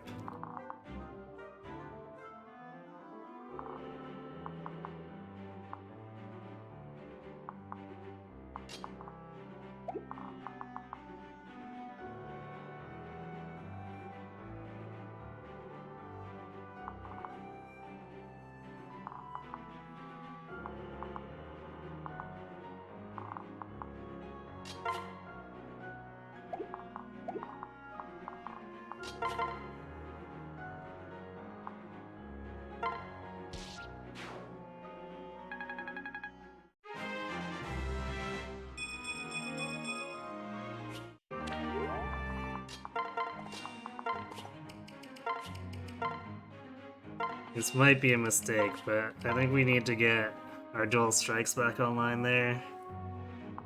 Otherwise, we might get overwhelmed.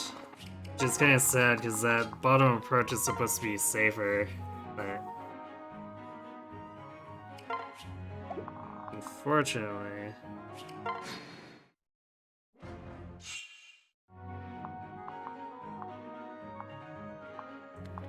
I guess it did end up being... Alright.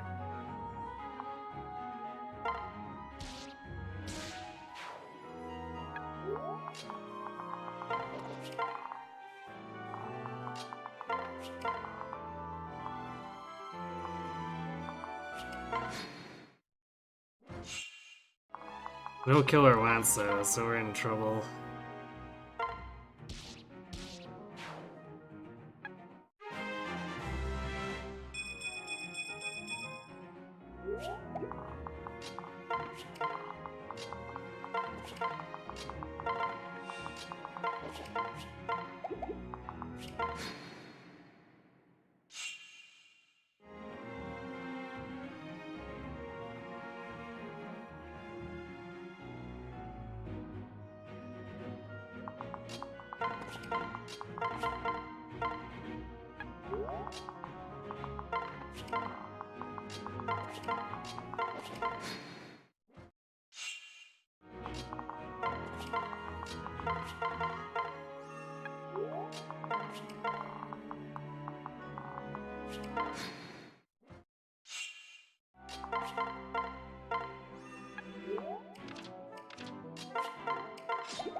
Well, I guess at least Donald's got an easy target.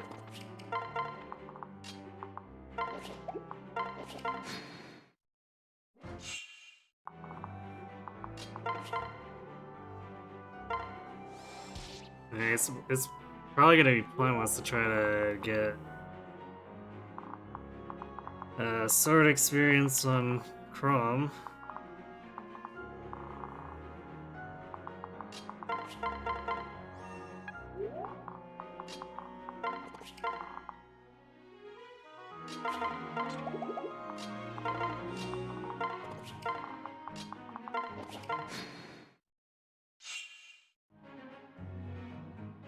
Just because we're gonna have to pawn off the killing edge, so it's like, well, do we need that training anymore? Doesn't seem like it.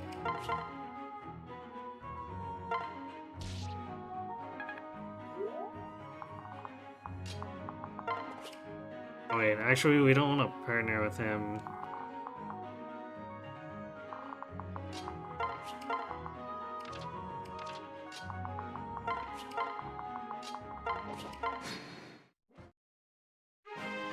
Because Donald's gonna kill him too fast otherwise.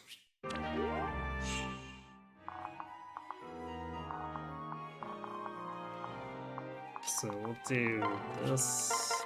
Lock him with Fred.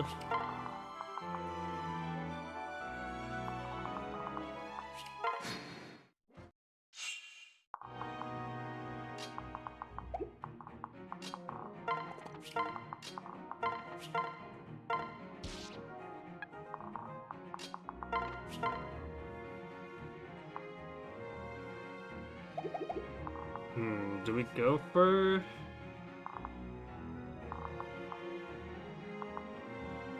Let's see, 15 and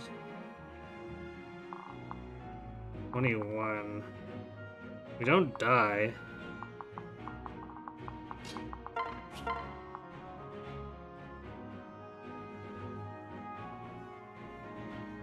Although we do have to soften this guy up enough, so... I mean, we could tactically still die.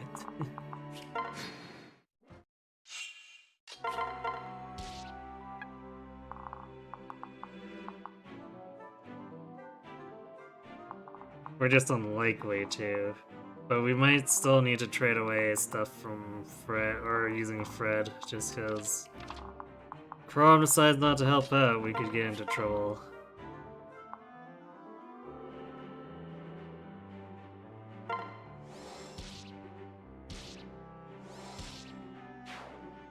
Alright, we're fine.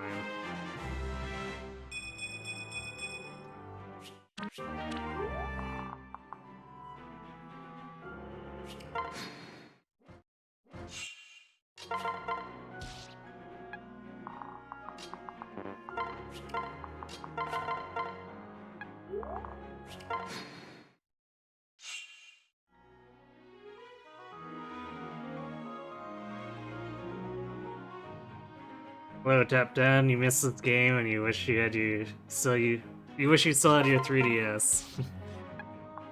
I assume you traded it in for a Switch or something. Yeah, it's too bad there's so many things that they could probably put on the virtual. Well, I guess it's not even really a virtual console,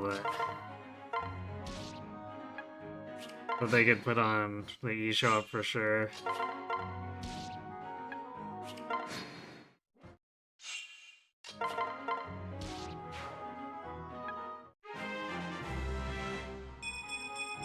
It seems like Nintendo's either slow or just unwilling. And of course there's the possibility that for some reason they can't emulate it very well.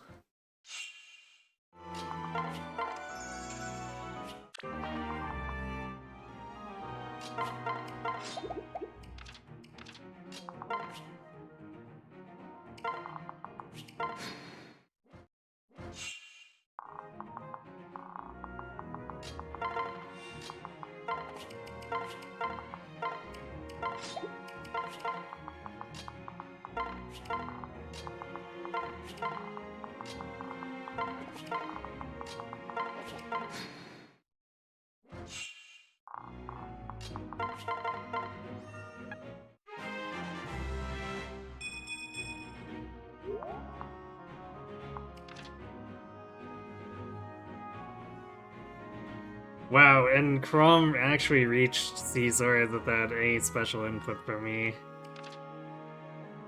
Sad.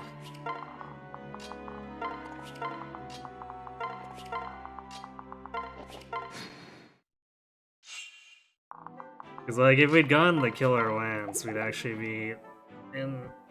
Okay, maybe not decent shape. Our magic hasn't improved at all over the last 3 chapters, but we'd be in better shape. Wow, this run started out so well. Like, we had magic coming out of our ears in the first few chapters, and then it just stopped dead. So, this chapter 5 is gonna be pretty scary.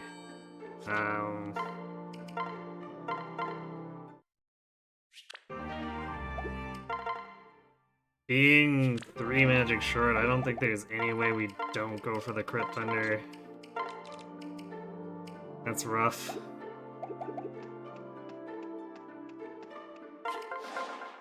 What can I fix you with?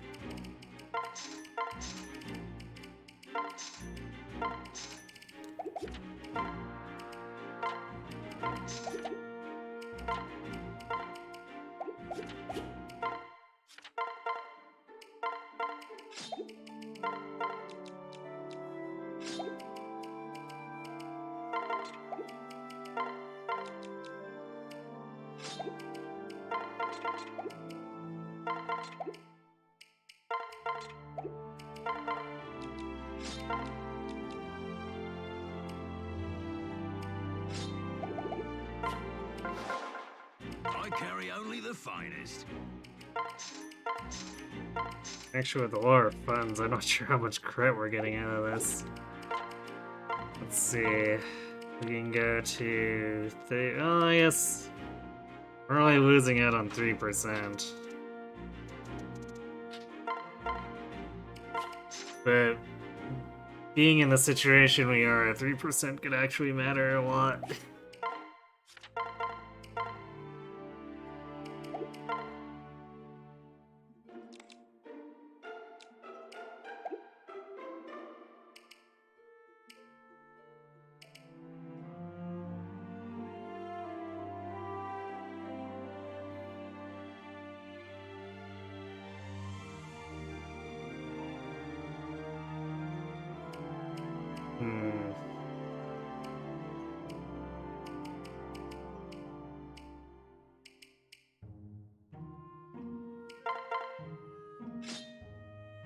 Yeah, this is a pretty sorry state of things.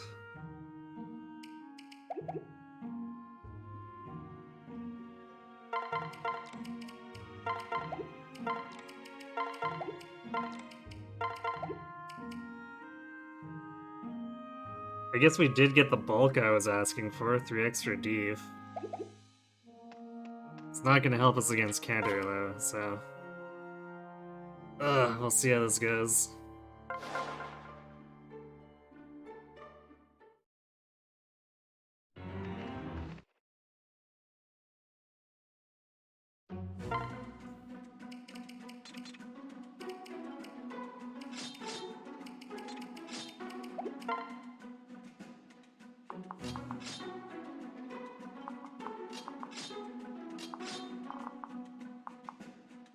Well, counter in the middle.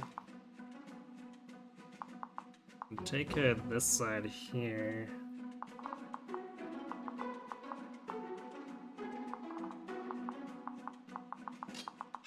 So at least we can go left. This is still gonna be pretty bad. Yeah, we got counter weapons.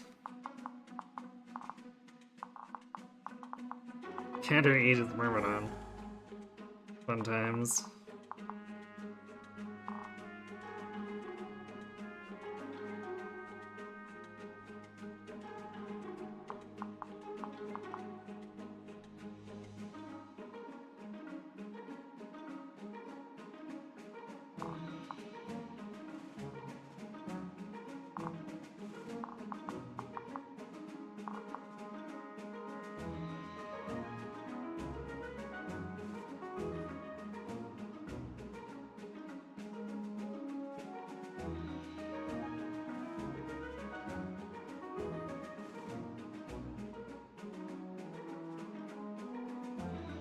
Alright.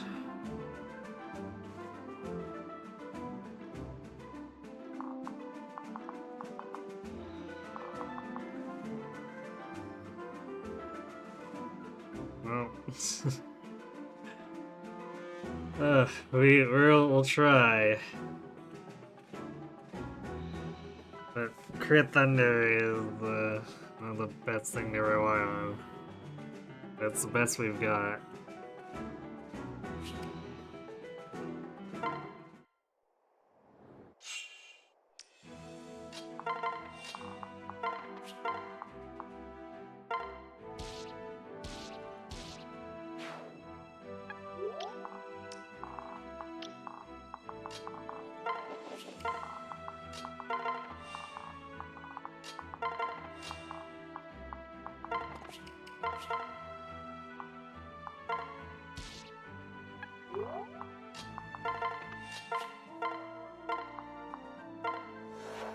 Guess we've at least got decent rescue range.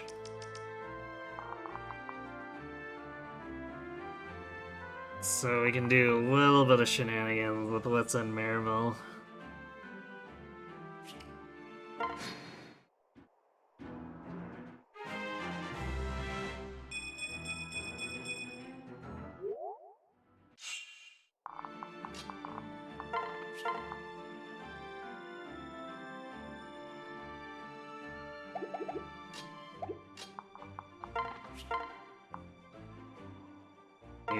Hit rate, huh?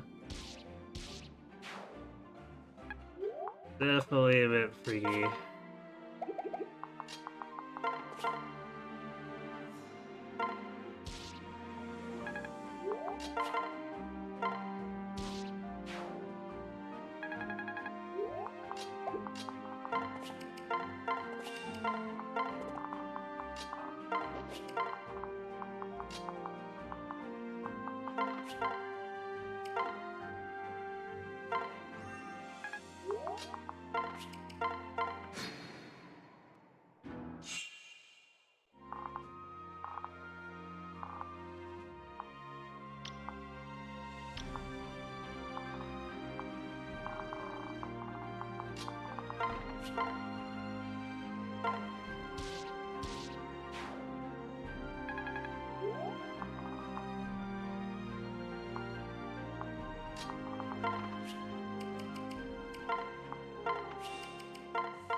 Alright, this is...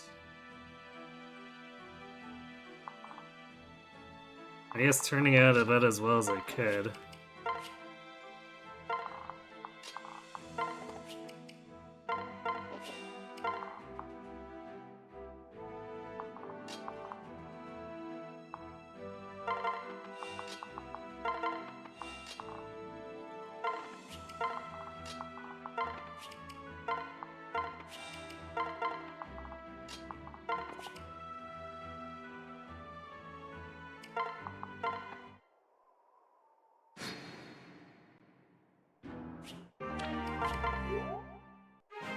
Oof. Our defenses are supposed to be our good part. Yikes.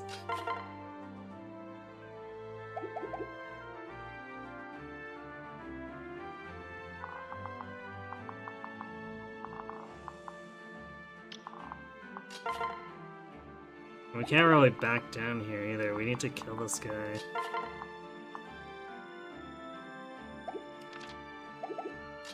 Hey, Crom, come on. You need to do the things. Thank you.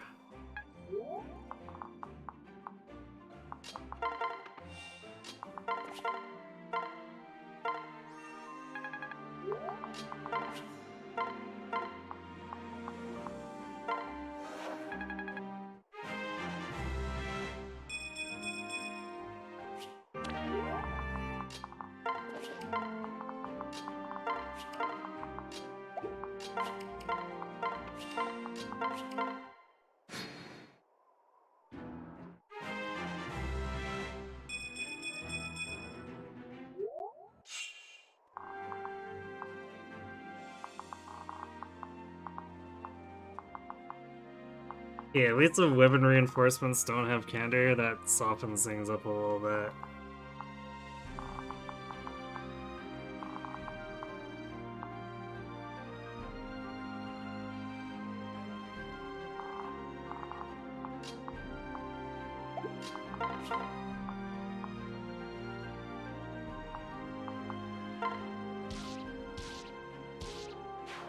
Don't scare me like that, come home.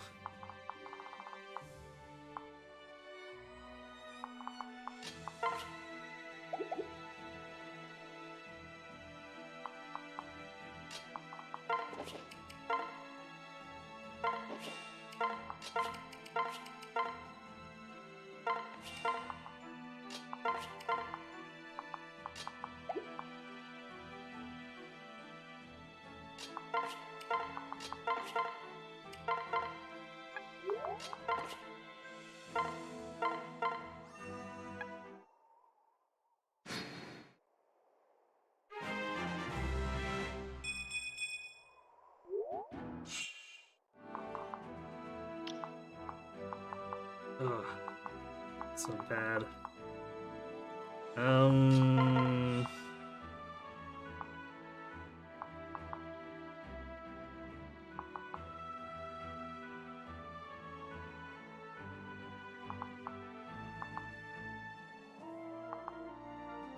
Yeah, I guess we kill the wyverns and then we can use Fred to decoy the myrmidons afterward.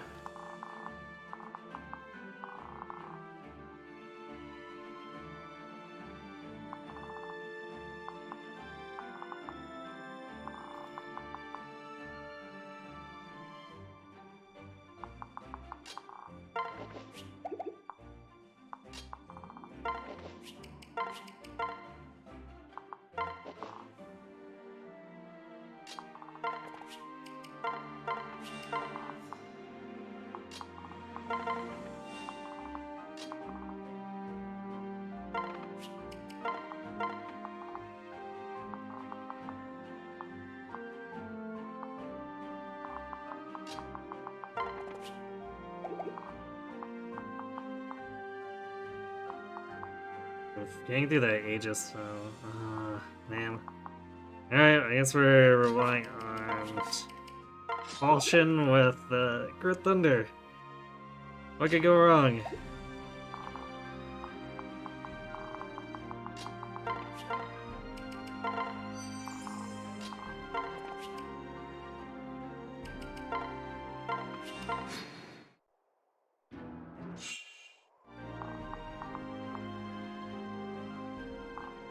Oof. This wyvern came down the center. That's unusual behavior. That's gonna be a problem.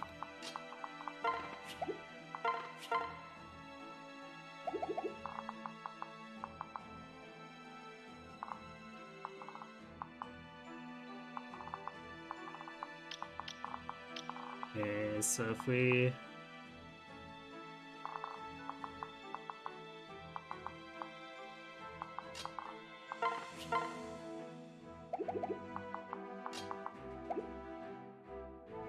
Because this is gonna be hard to get these myrmidons down without being in range of...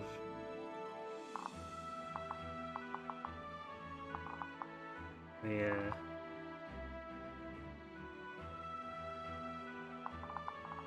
The counter, whoever in here.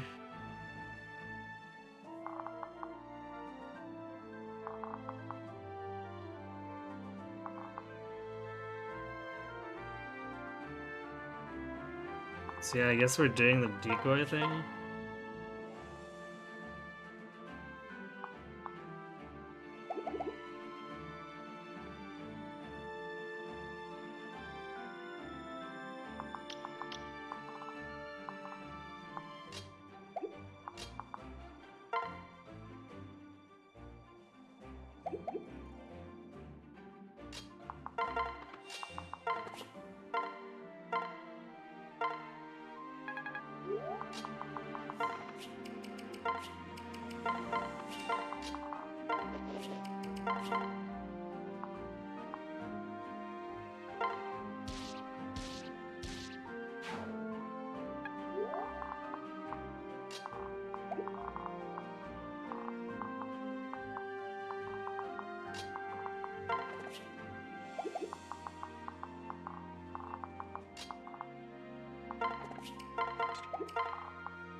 The fact that this is somehow working out still, though, is a little bit nuts.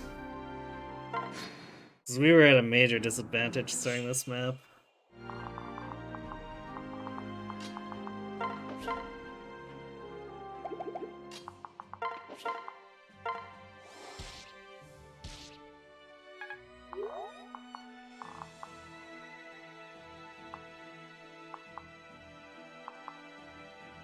How did we take so? Did we get hit by everything? Let's see. We took 3, 3, and then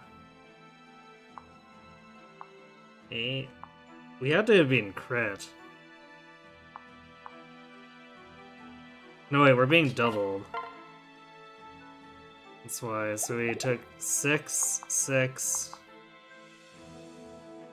and 8. Yeah, okay, so that does equal 20. Alright, well. Or it makes it so Fred doesn't die from that.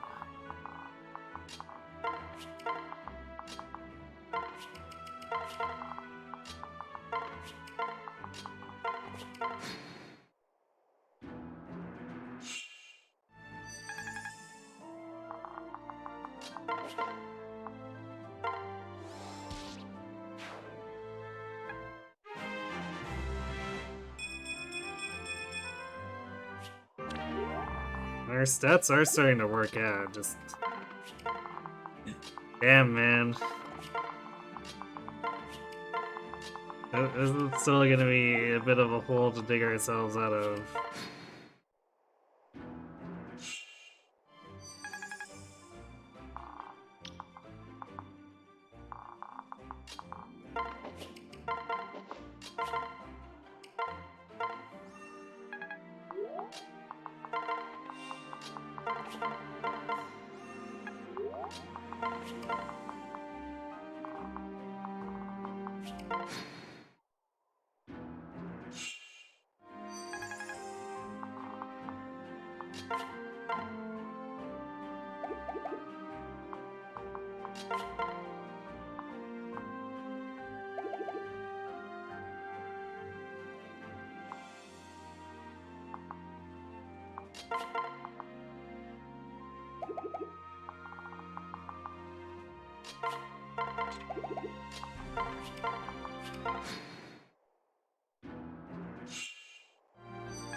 There we go, no more danger to Fred ever.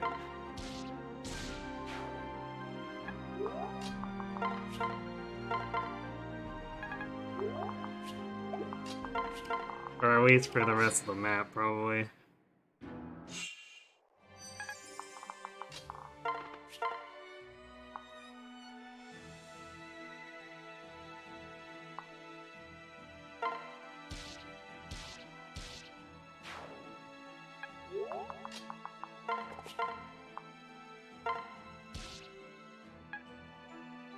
There we go.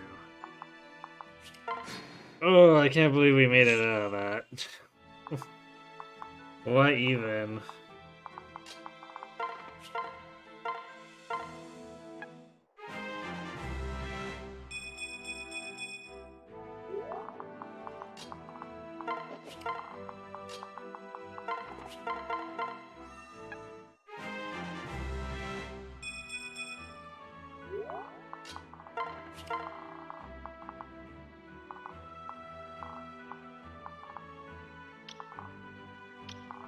So many counter wyverns. And we don't have a forged wind. This is gonna be so bad.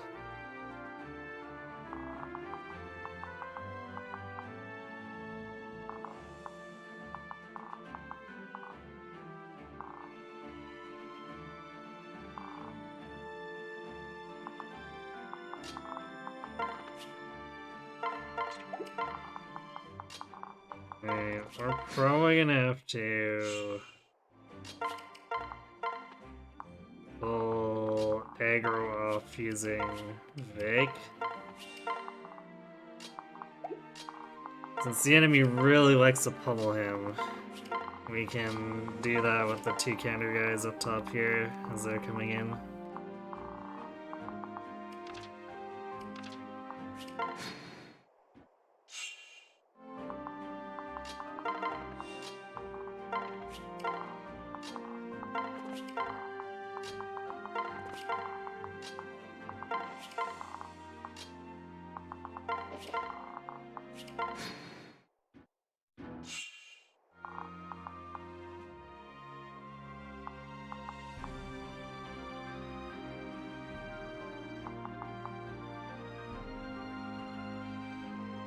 Do we want to be in range of both of these? It's 29 and 28, but one at the 28 has Luna. So that's 13 plus 21. I guess we survive it. It's still not great, but we survive it.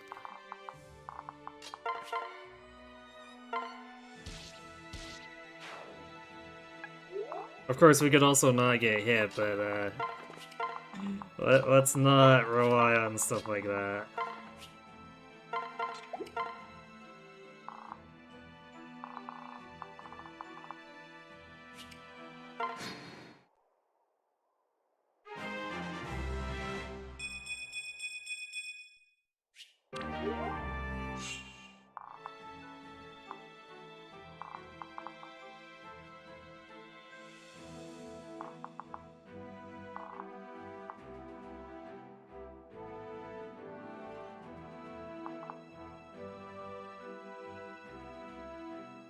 It's actually... this is a little bit of an issue.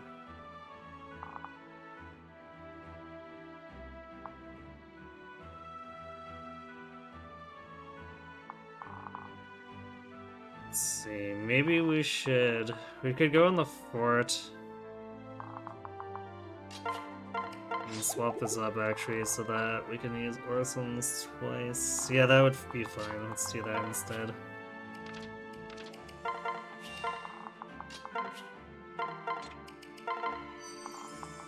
So we're gonna do that.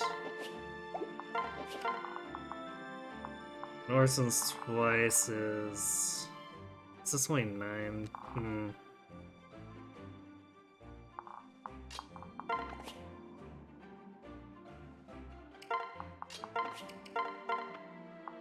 It should probably still work out.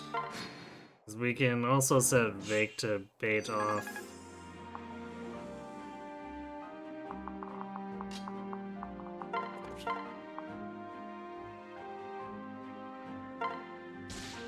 Or, holy crap, Red just crits him twice and annihilates him. That's another way it could go, I guess.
Man, what a scary chapter 5.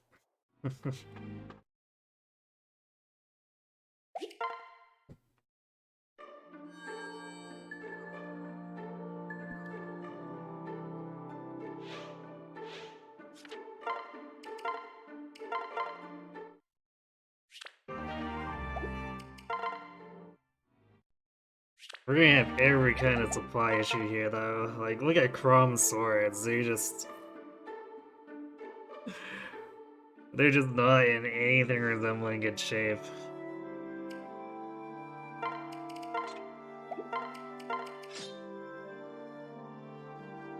Plus the Flux and the Crit Thunder are in really bad shape.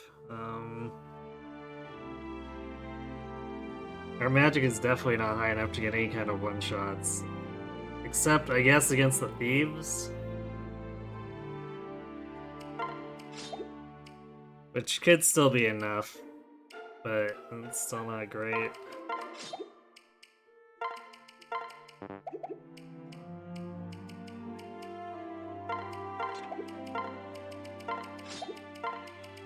Vulneraries are almost down to all we've got left. I guess Maribel brought a new one, so that helps. Still,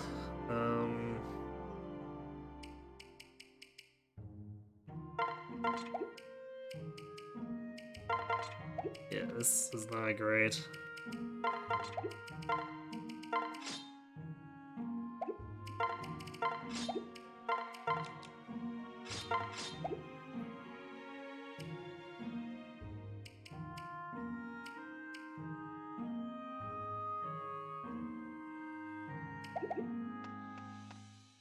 Alright, and no spare flux. We can buy tonics at least.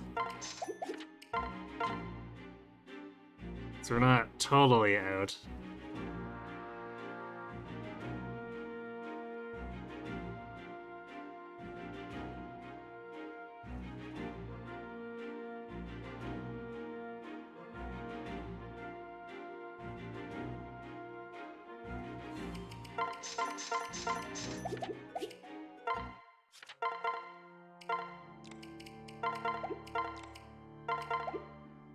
Also remembering to actually give Chrom the energy drop this time.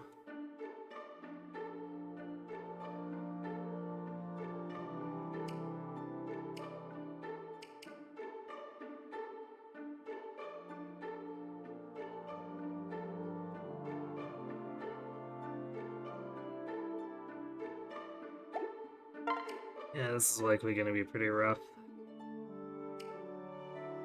I'm sort of debating building another Crit Thunder.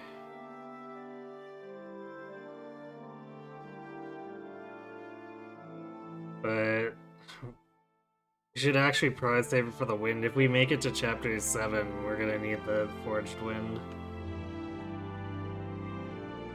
Although I suppose I could also forge up the Elwind. It's another option. Either way, we'll need some money. So building something as expensive as another Crit Thunder is probably a bad idea.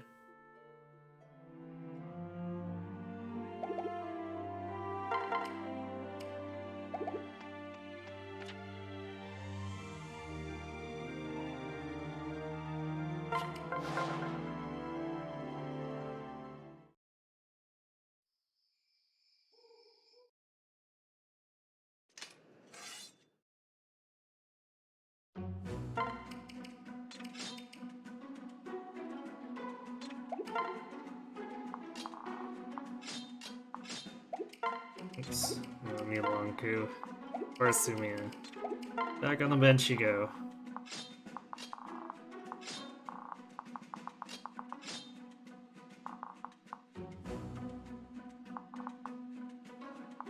Yeah, well, this is kind of not great.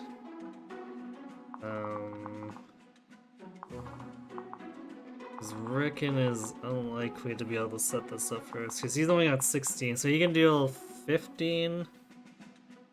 Oh, I guess we're actually just barely able to get the one-shot then.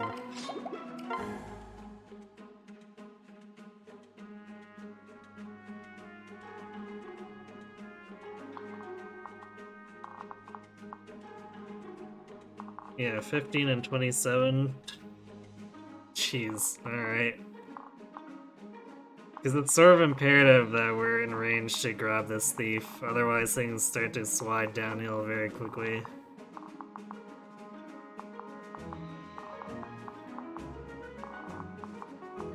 Alright, well the Cavaliers didn't bring counter, they brought a lot of stuff like Hawkeye and Luna, so that's likely not going to be great.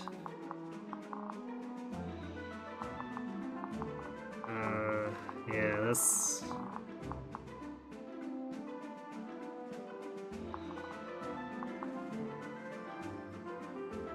This is gonna have us struggling, even though it's not the hardest configuration for a Chapter 6, it's definitely a problem. Oh...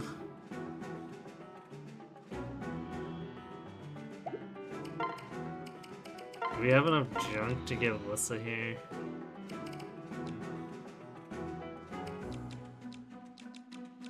I don't think we do. Well, I guess we could use the deep tonics for it.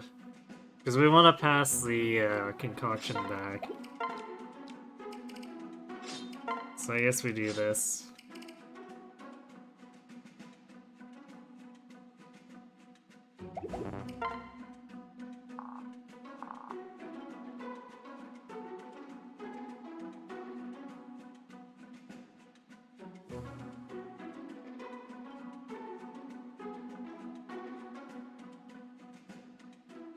Not gonna lie, so it's kinda yikes.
Thief's actually gonna be a problem too.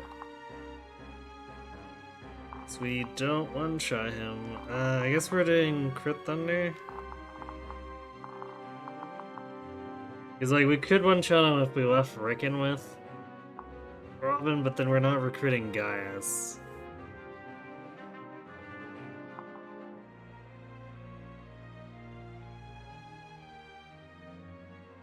Also, we're giving up a lot of defense by losing it on a void, so it would probably be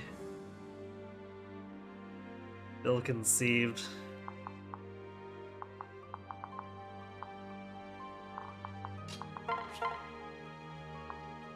It's like, it's risky enough when we've actually set up a mere LC support, but doing it without that is kinda asking for it.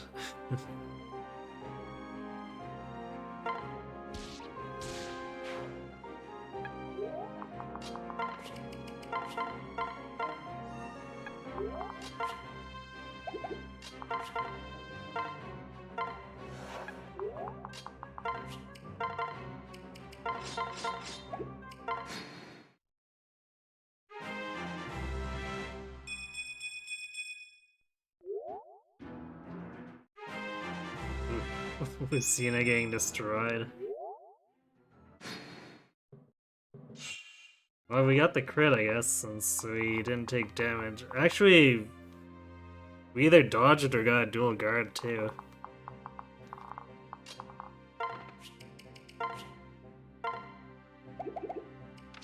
Okay, this is actually gonna be kind of scary. Let's equip the rapier for crit chance.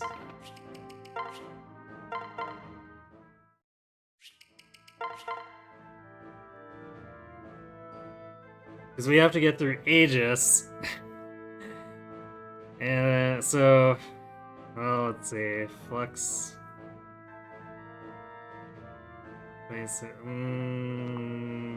Yeah, probably better to do this than Crit Thunder.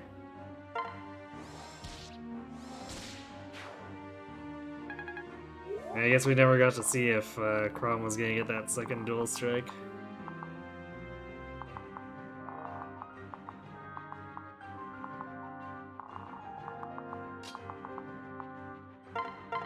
Okay, so this puts us in a better position.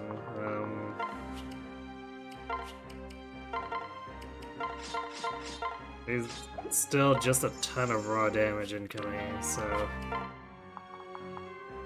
fingers crossed on that. We do have one last rescue bomb left.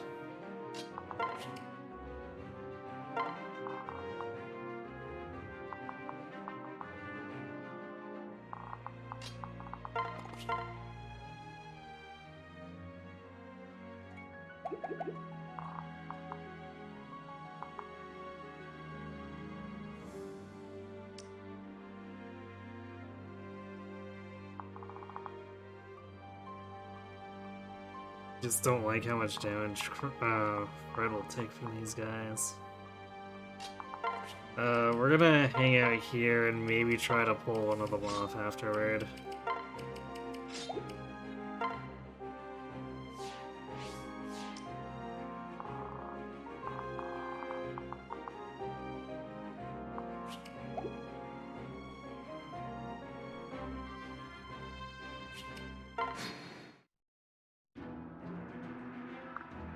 Alright, well, that was completely expected.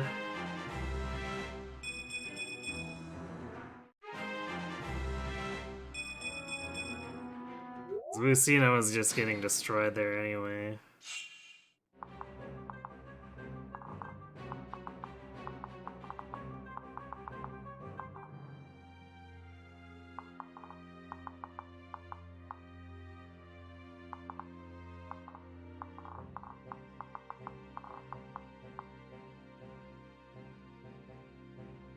Man, there is so much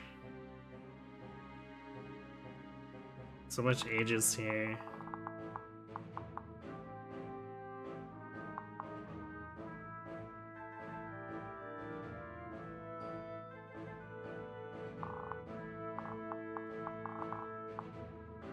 Because, like, normally I'd want to hole up in the doorway, but I think what's gonna happen if I do that is one of these Aegis guys is gonna ram into us and fail to die because Chrom's just gonna screw it up. And then...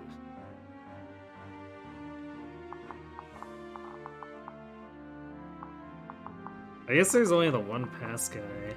Although there'll be more coming behind, so it'll get us stuck where we're trying to dig ourselves out of a hole of jammed up enemies with a counter enemy and a pass counter coming up behind them. So I almost feel like we want to go on the pillar here and be aggressive about it.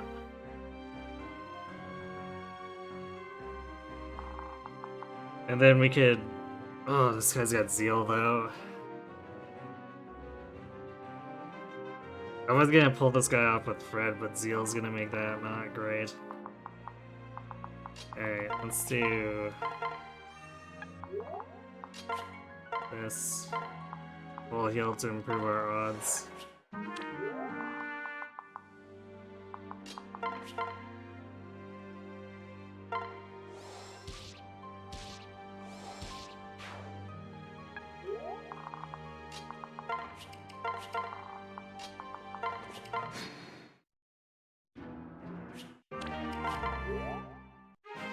Ow.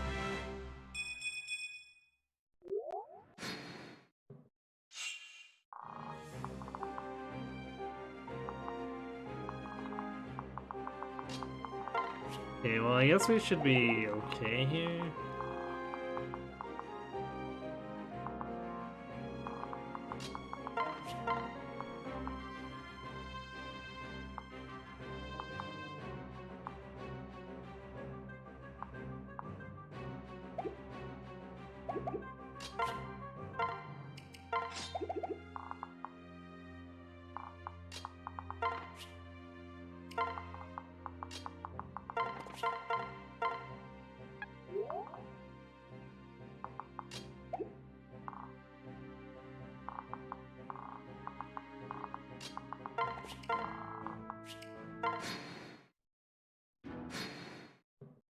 really do wish Fred wasn't as susceptible to crits as he is.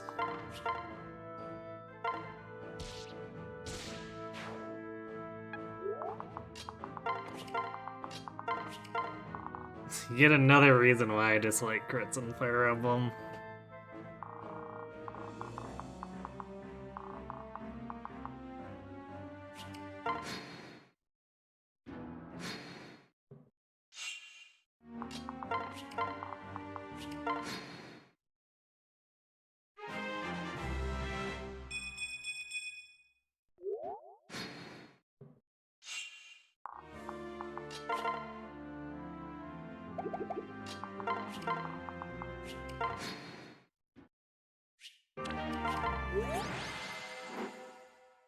Alright, well, it's chapter 6.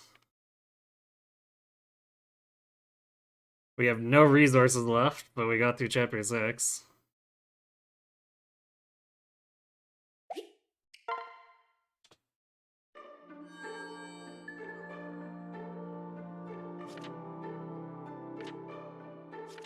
Yeah, we can't even buy an additional flex time either. That's gonna be rough.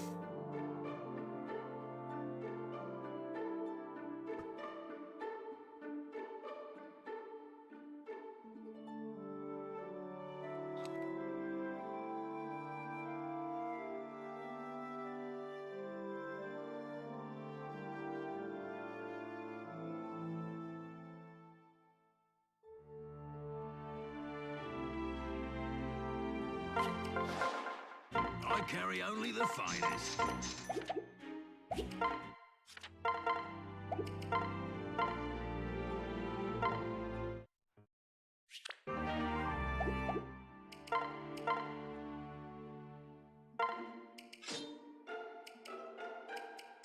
Two uses left on the flux. I guess at least we'll have our wind dome.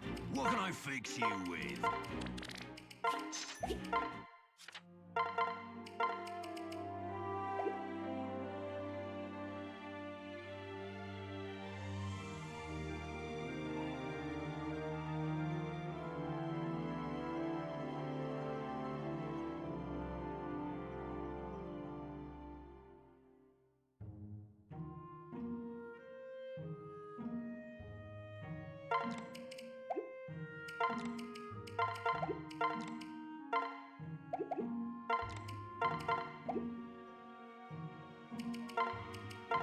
So we're also locked out of doing Highman stuff, because we used up all of our rescues. Is of course fantastic.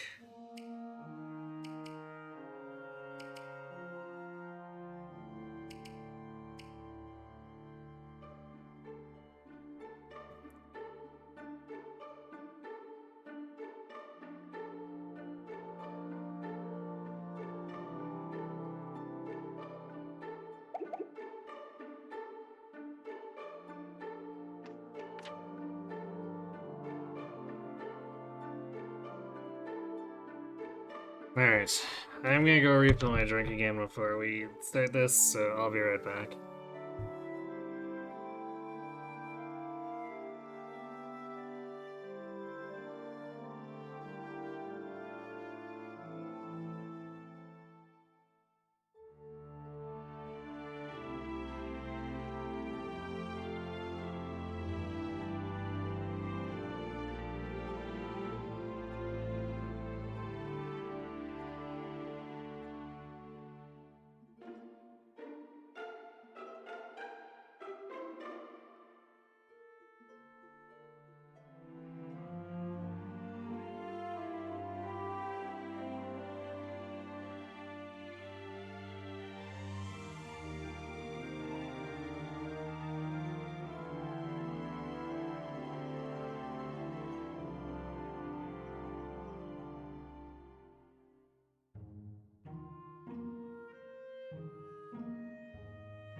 Alright, I've returned.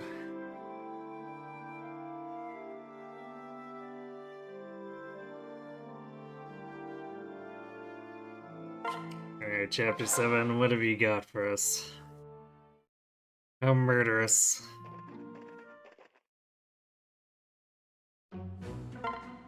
I can hear you I can hear you swirling above us.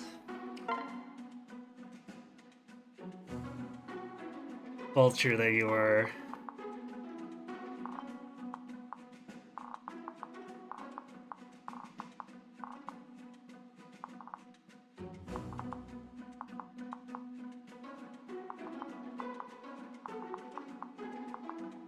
Okay, actually, ground forces, we only got the one beef. So this is gonna come down to, can our somewhat flimsy 16 defense hold out? um...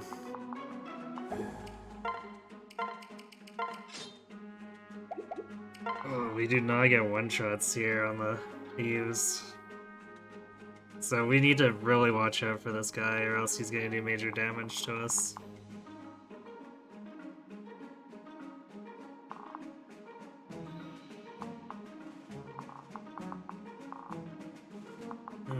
Sockeye went a plus. Yeah, we might be going through the elixir very, very quickly here.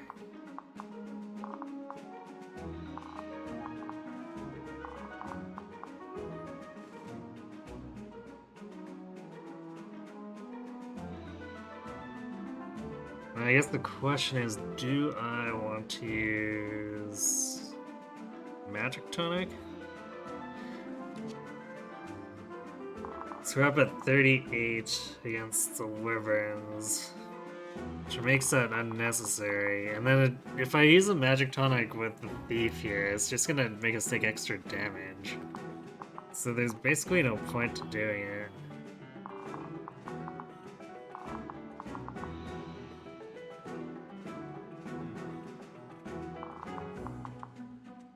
So can we survive this first volley here? Because we're taking 17, 38,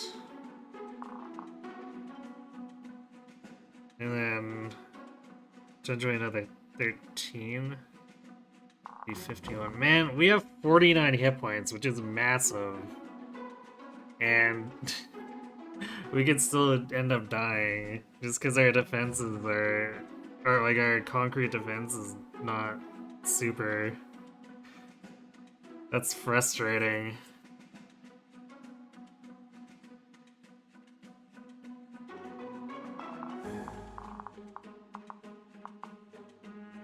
Okay, I guess we can take the thief out of the equation. No, but if we do that, the Wyvern Riders and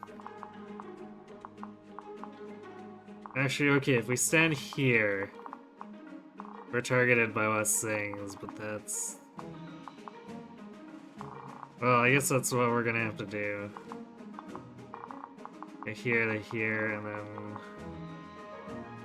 We need to be here after, but like, this guy's gonna come out.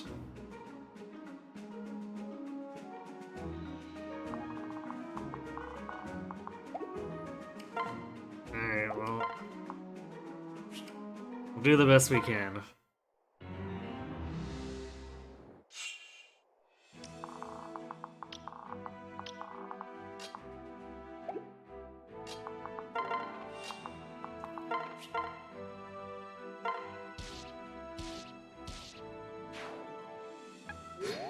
Damn, Crom doesn't even finish him off with the Iron Sword there. Maybe I should have taken the...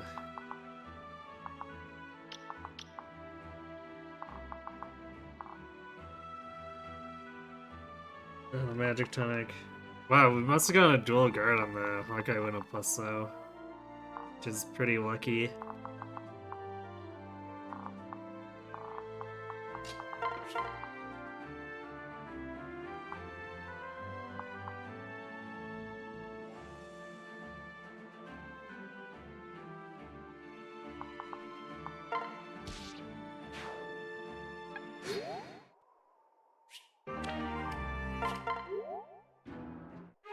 Ow! Please stop.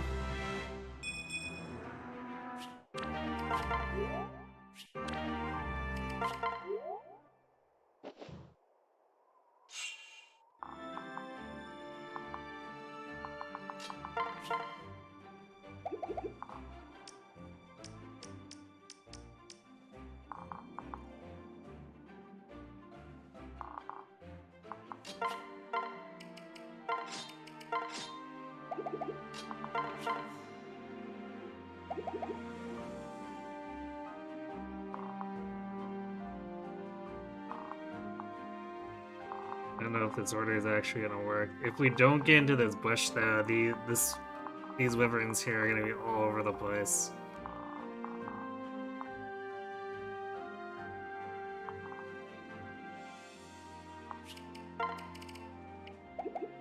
I really wish we'd been able to get a spare flux, because this is gonna get us killed.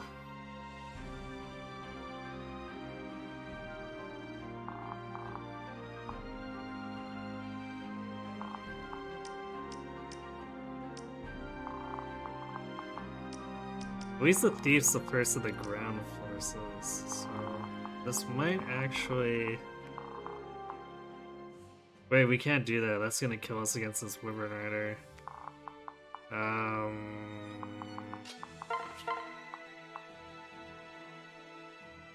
So I guess we just take the 27 from the thief, unless we crit. Ugh.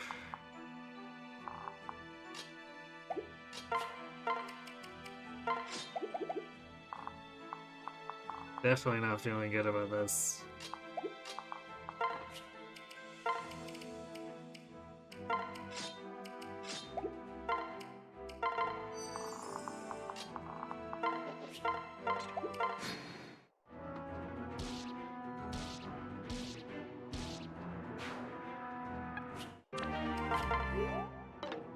But this is the exact reason we go for like the Muriel Sea too. Because we want to set up flux damage that can get past both the Wyverns and any counter ground.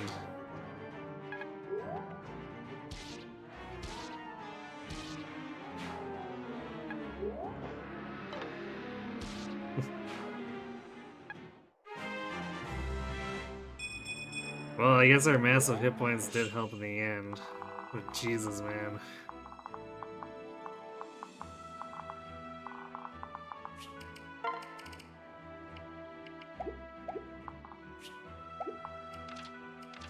Turn 4.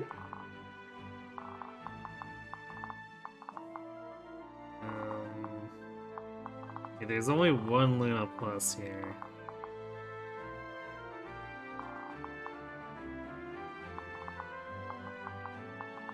Actually, if we jump in these bushes,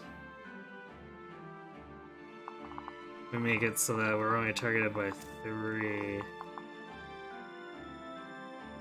So it'd be 13, 13, and 21. Or wait, it'd be 12, 12, and 20. Well, either way, I'm using an elixir.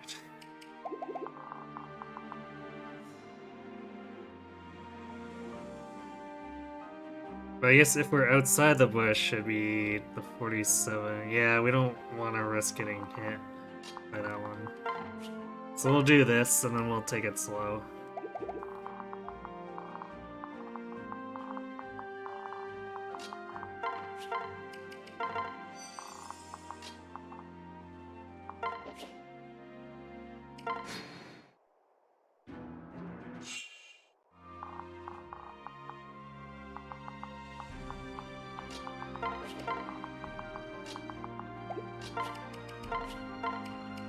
Should actually be using the Propulsion here now that we're just down to Wyverns.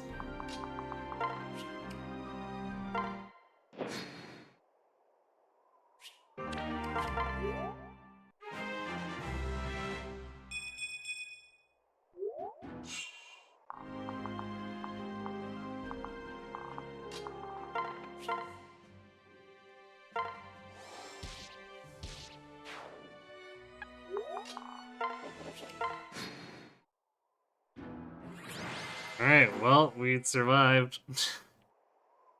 We actually made it through the gauntlet. Surprisingly, that was a god-awful middle part there. I can't believe we actually survived.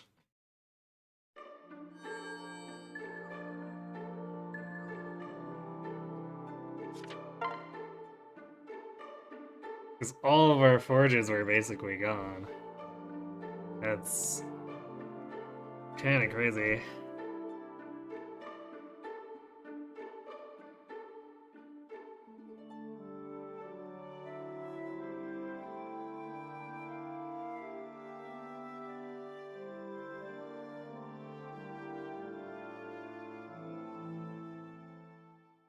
Okay, well, let's do...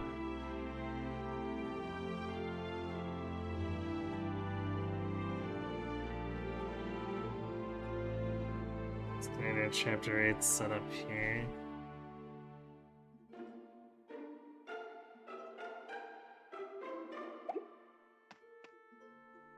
Wow, Longfort's actually not occupied.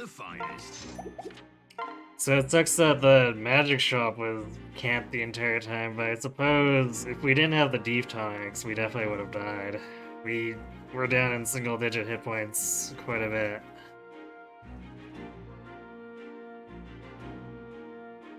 So I guess at least the game threw us a little bit of a bone.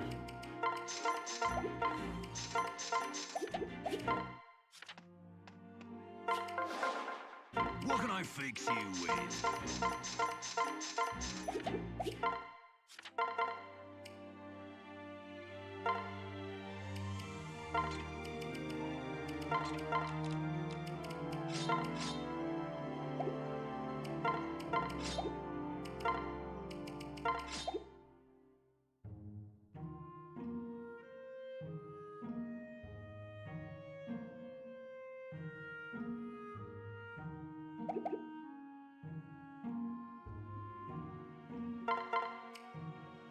I'm gonna use a deep tonic here, because we're not that tanky, and we're capped out for actually leveling up at this point, so... I'm just gonna be safe about it, because we're still in a fairly bad supply or we still have a fairly bad supply situation.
Okay, so we do semi-chord,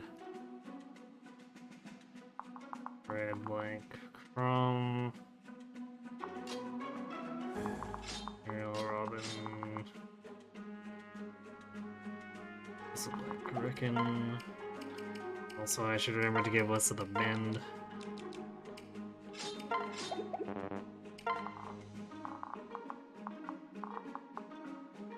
Oof. Well, that's a nice howdy dude. The two enemies that can reach me with melee have counter.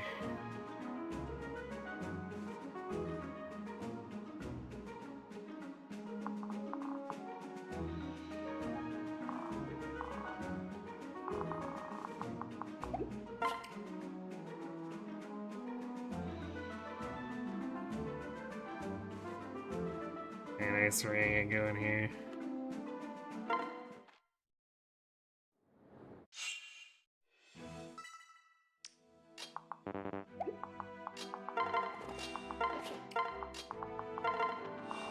Also, this anathema here is why we set this up, so that there's no crit chance on Cordelia.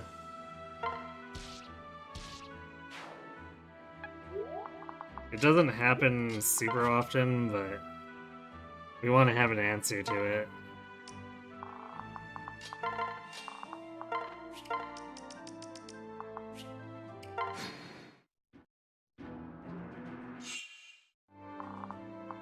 Ouch. Well, there's Cantor at work.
I guess we'll leave it with the steel sword.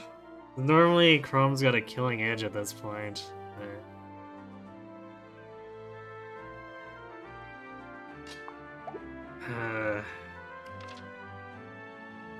Yeah, I guess we just leave it like that, because we want him to dual strike and pick up some experience, but... Man.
Well, I guess on the plus side, doing it the old-fashioned way with Chrome does mean that he has the potential to get a little more experience, because he just needs to chip them down each time.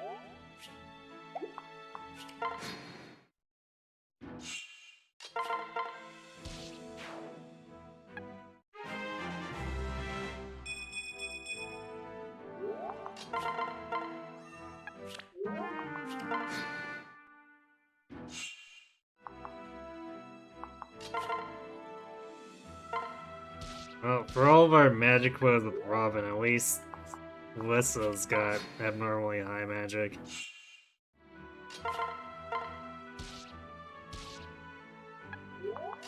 Not crazily so, but it's just enough that it adds an extra range to her rescue.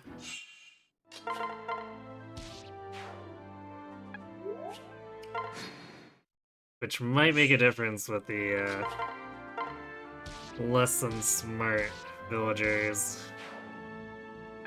Or I guess singular villager, since we only bothered to save one of them.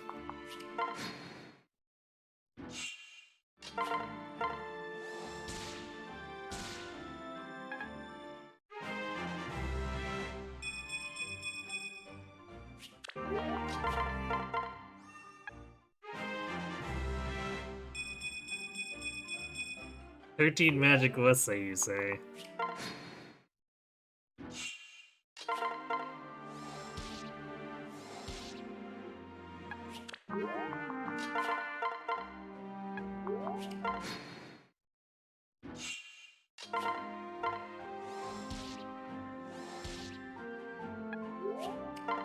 Oh, Crom does not want to go for that.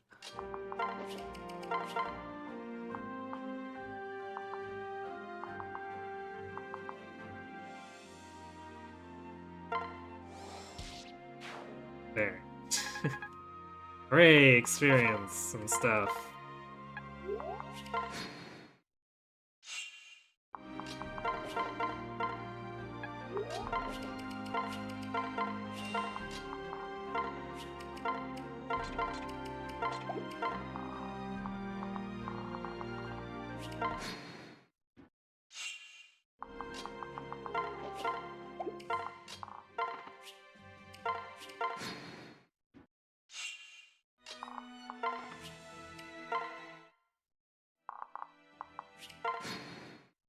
Alright, so hopefully now we can start to really swing our momentum.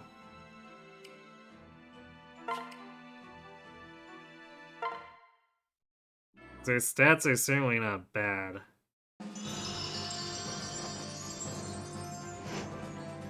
Just, we're still working from a bit of a deficit magic-wise, and def-wise, really.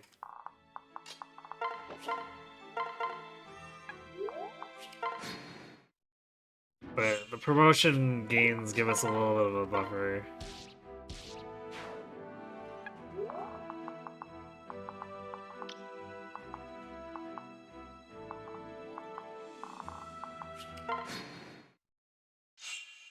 Alright, well I guess this is pretty simple when we've just got one counter guy to kill.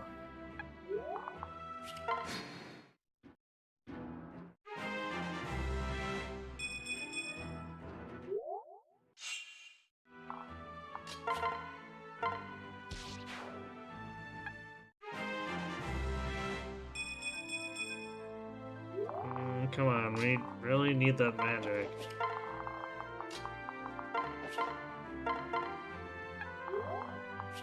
All the stuff around Gangrel is gonna be pretty dangerous if we're stuck with that deficit going forward.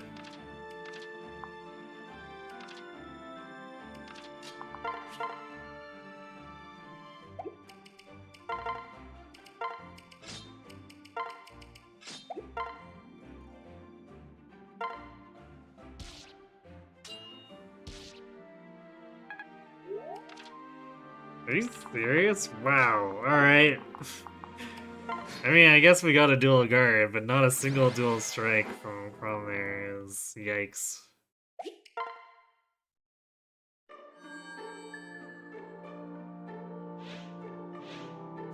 Oh, good. You know, just in case we had any illusion of being able to buy from here.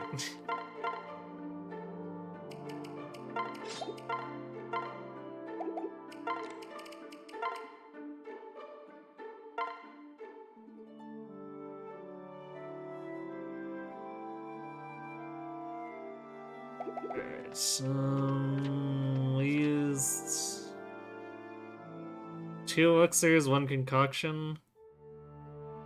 Probably don't need to buy any more concoctions.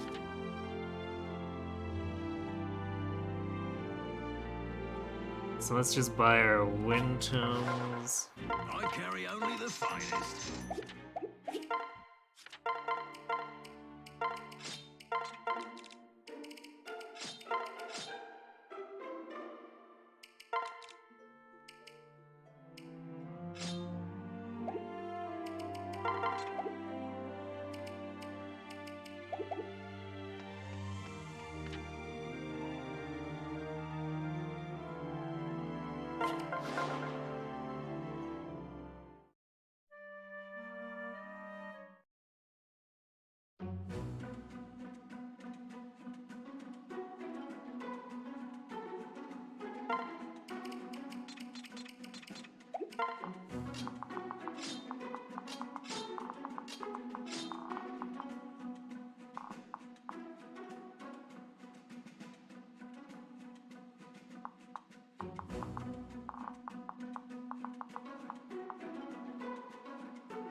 I guess I get a transferred Chrome right away there. Doesn't make too much of a difference, but you know.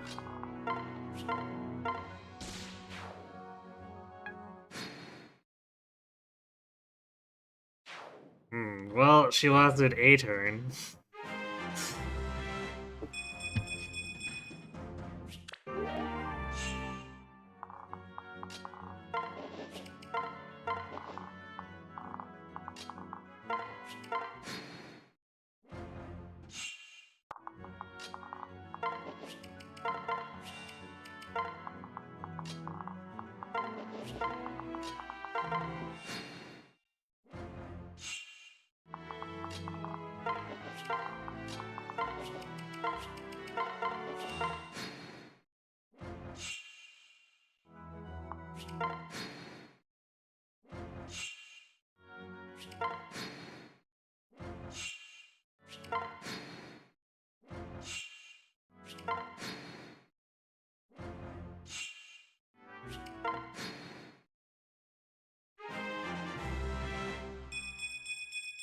Alright, there's some magic.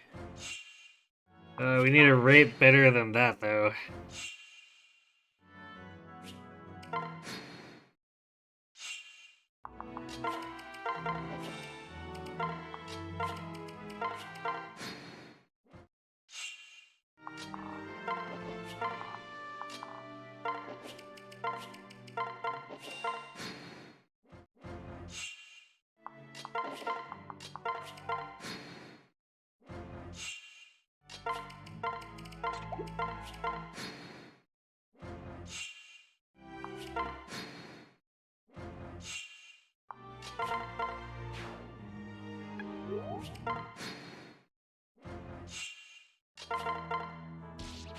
Mine, I guess we're not gonna be one-shotting anything without the Forged Flux, which we don't have any access to. Courtesy of the double risen.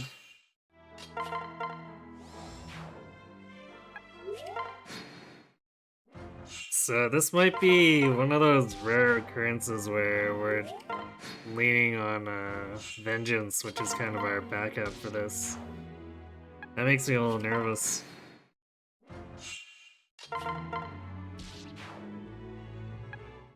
Because the Vengeance is just like a step above the Crit Thunder in terms of desperation when our skill's not terribly high. Because we don't even have a 50% proc rate with it at this point.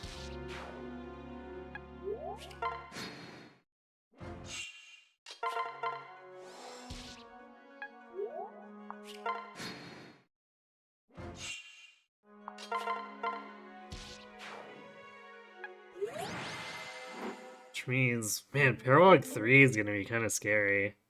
We might just end up leaving the villagers for dead.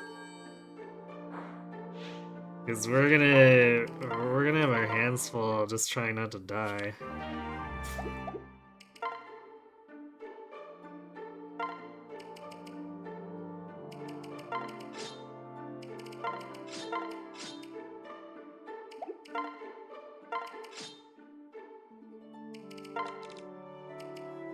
Let's see, we've got single flux and 11 crit thunder uses.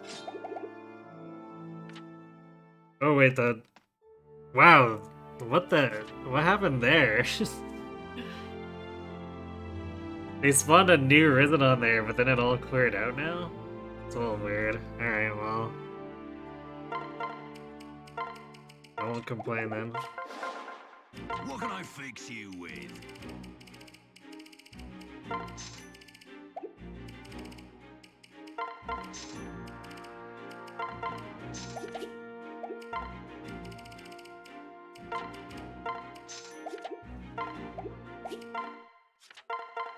Alright, so for our benchmarks,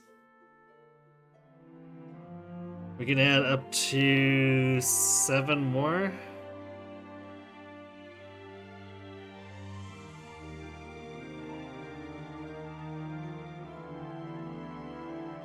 $38 seems kind of low. So I think we need to be at 40 at this point. So we might have to use Alyssa as our pair partner once we're down below.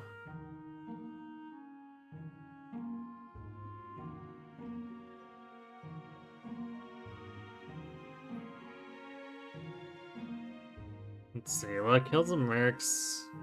Does not kill the fighters. Actually, even with Whistle, we might miss on the fighters.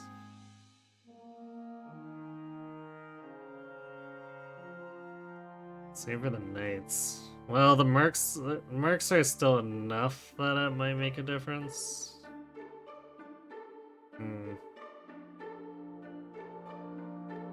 Well, we might miss out on a Seraph Probe, which I guess could be okay, considering that we've had abnormally high hit points almost the entire time.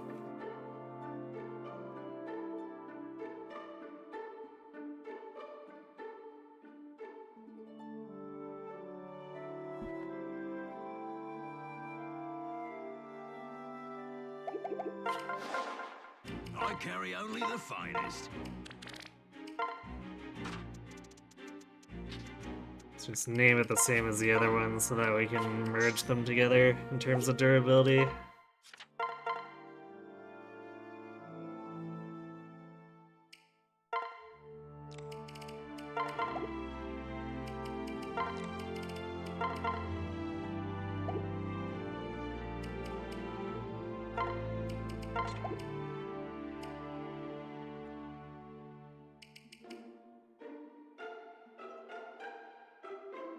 Red's been doing really good for level, so he shouldn't... I mean, there's specific cases for the bottom left guy where Fred's still probably not gonna actually be able to fight him, but... For every other case, like, Fred's just naturally strong enough that he should be okay. So I don't need to get any tonics or anything, I think.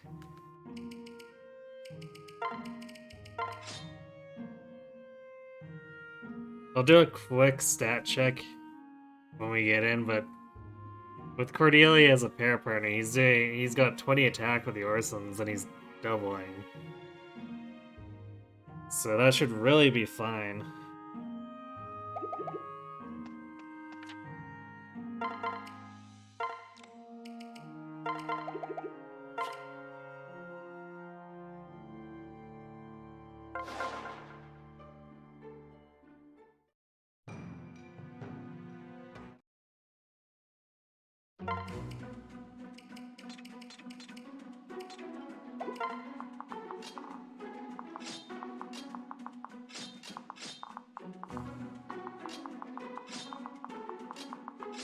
Oh yeah, I want to pull out the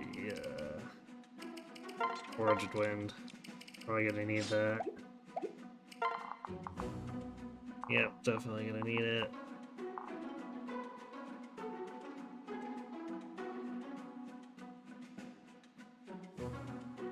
Yeah, so Fred will have no problem taking this guy down. It's not even a question.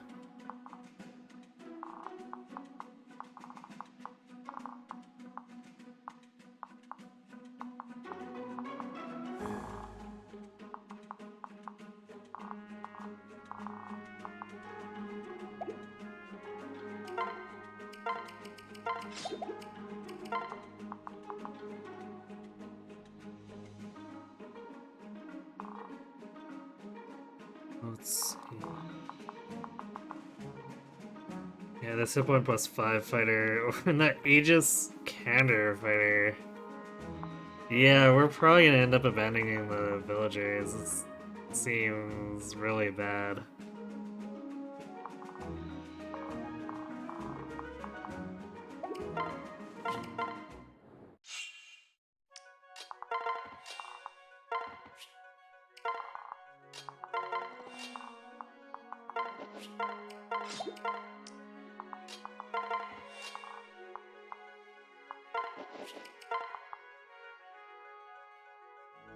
Of course, we'll still heal them, because even if we aren't gonna actually save them, they're still okay as decoys if we leave them.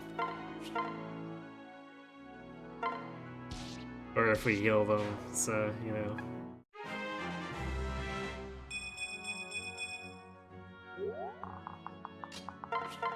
Let's gotta do some callous tactics.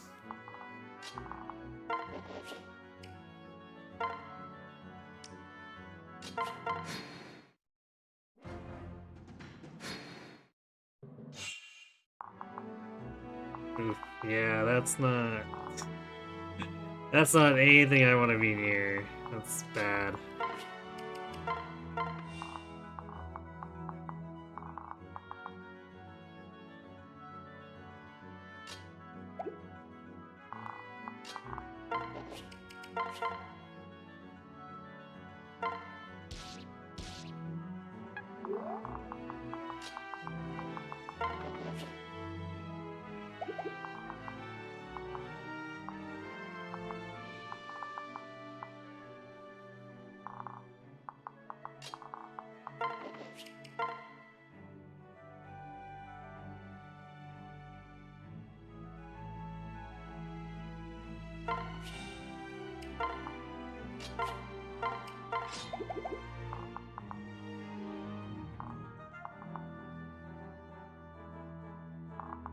Yeah, at least with Listen Now, we one-shot anything that's not this guy.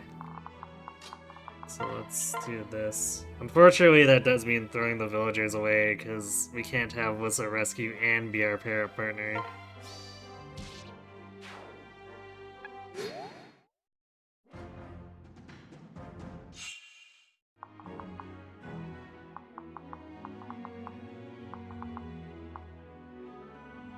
Man, why are there so many hit point +5 counter fighters here? What a troll. Actually, in general, it seems like most of the fighters here are running around with hit points +5. Very rude.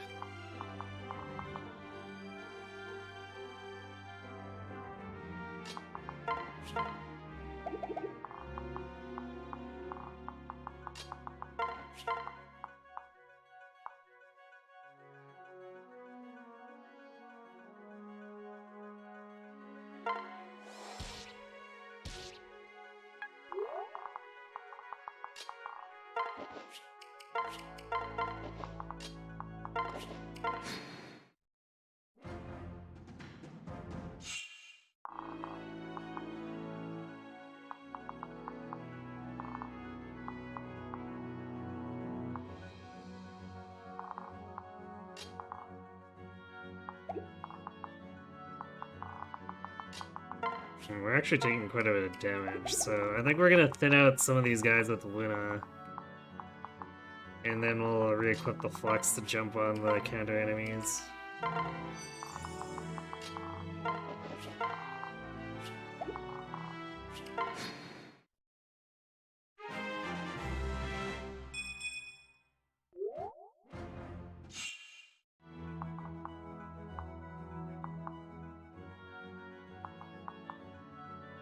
Wow, this has actually been really ugly for us.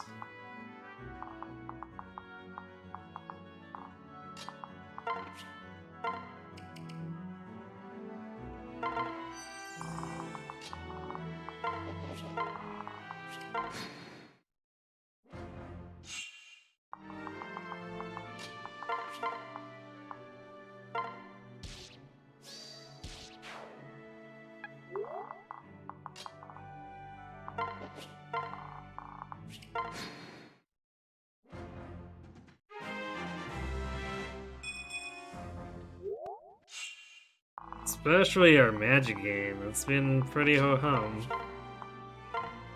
Which is definitely not what we want to see here. So we might have to run Wissa again as our pair partner for Chapter 9. Because, you know, that's what we want to see, right?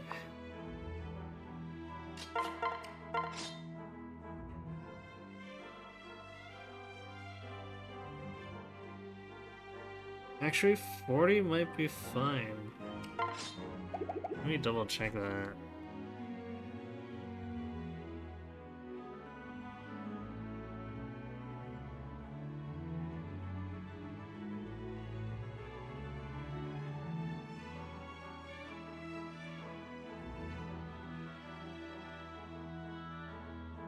No, we still need 42. Actually, no, wait, this is...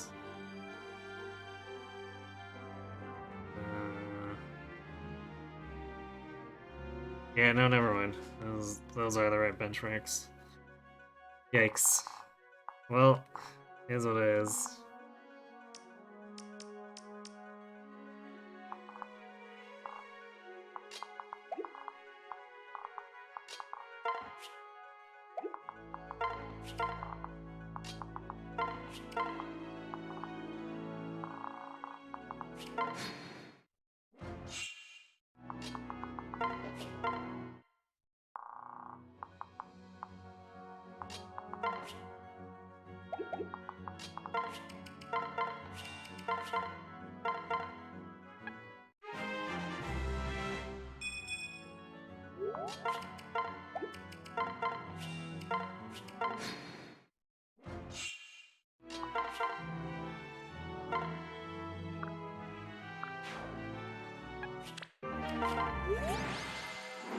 Ugh, that paralog should not be that dicey. But it was.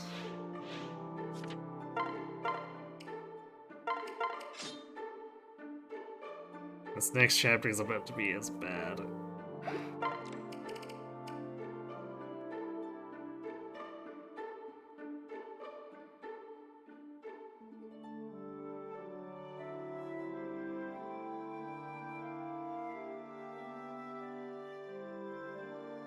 Okay, I guess we'll get our...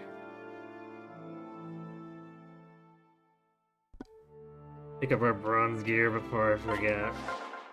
What can I fix you with?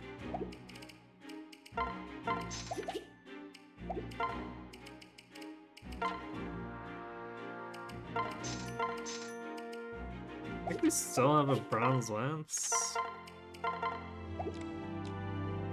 Yeah, we do. That'll be fine then.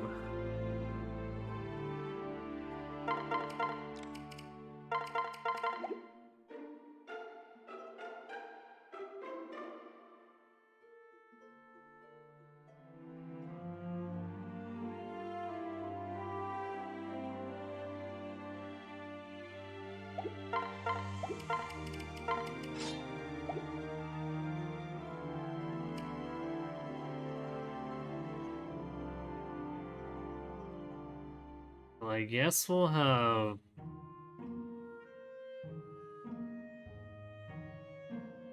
Cordelia or Sumia ferry Crom over.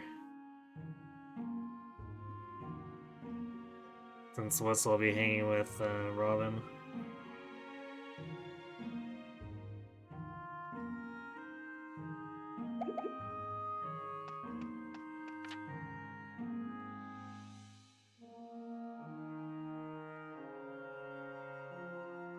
Just have to make sure, figure out the swap so that we don't kill Tharja.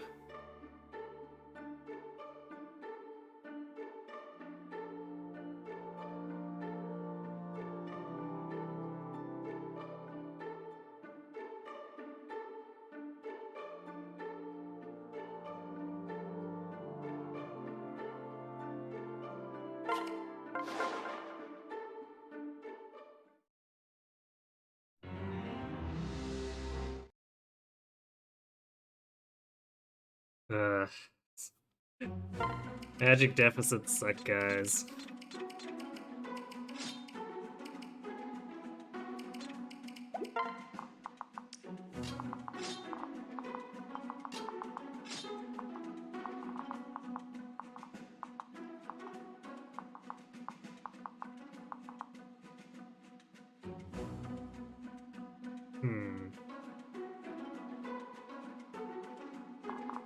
We still Ricken's Owen.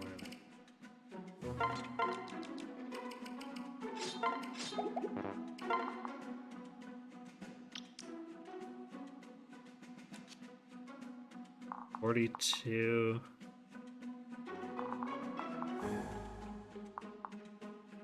Zeus technically, there's no counter melee here. Middle.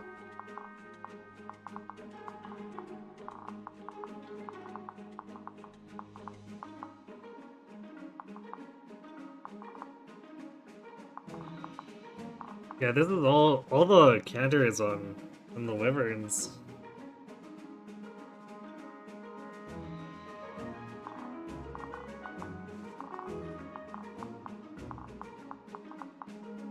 This is a very surprising layout. This does not happen too often. Alright, well, I guess we can use Chrome. And we'll just proceed as normal. Which means I should actually give Wissa a magic tonic.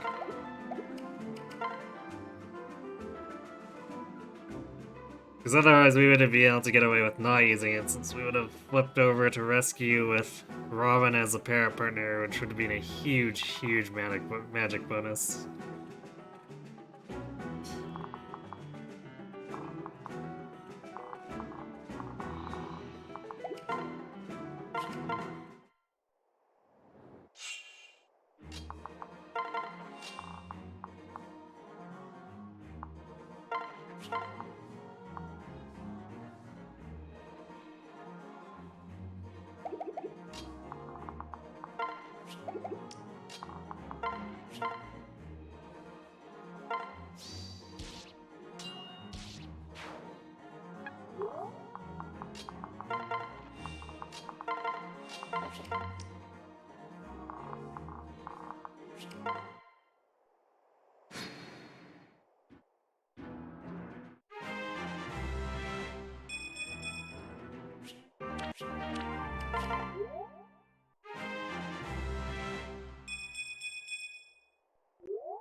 Oof. I mean, there was a Hawkeye win a plus in there, but still, ow.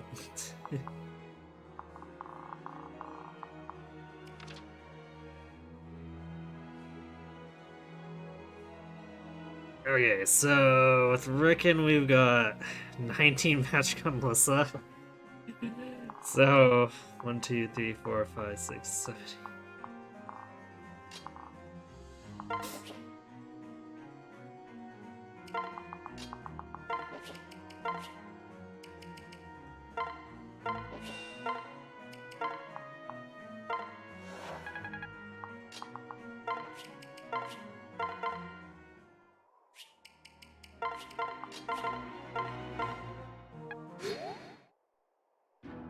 Damn you!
Okay, now I think we shouldn't need Lissa to hit the benchmark.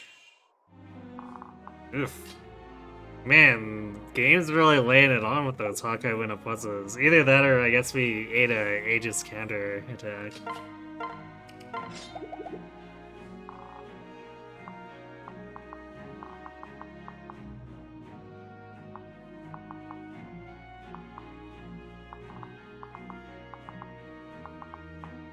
Yeah, we're actually okay not using the flux, which is good. We're kind of gonna need it for next chapter for Paralog.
We want to be careful of this guy, although, let's see. Never mind, he has no chance of critting us.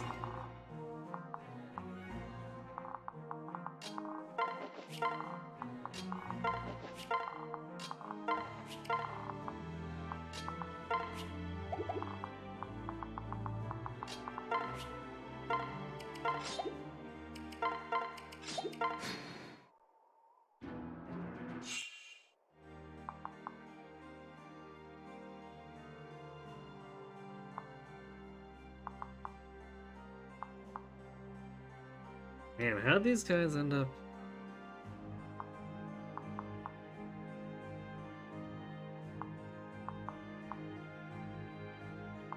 Okay, well we can do this, recruit Thurja and then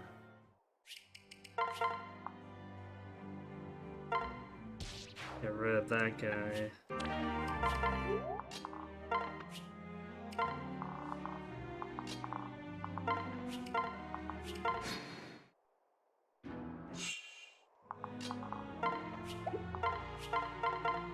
That was annoying.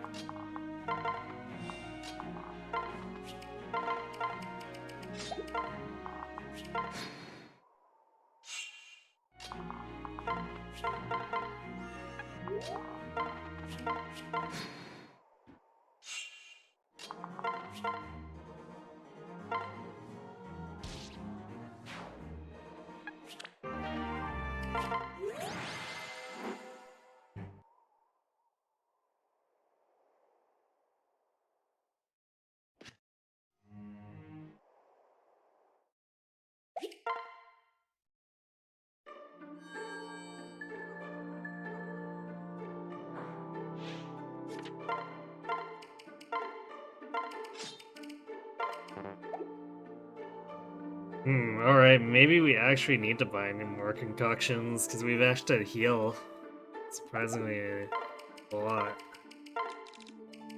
Alright, take the rescue. They're just gonna take the forged wind.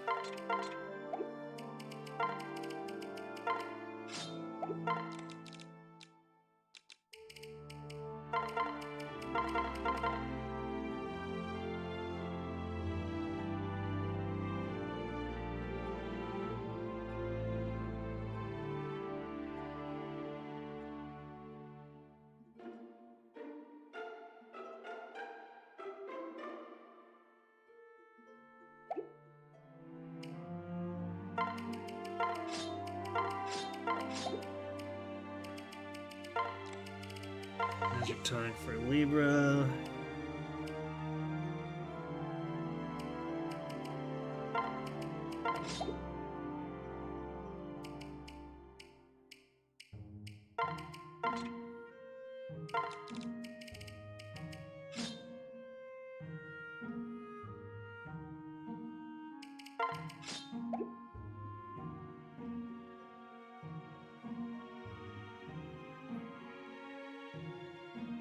Alright, so paralog for them.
Come on, please give me magic.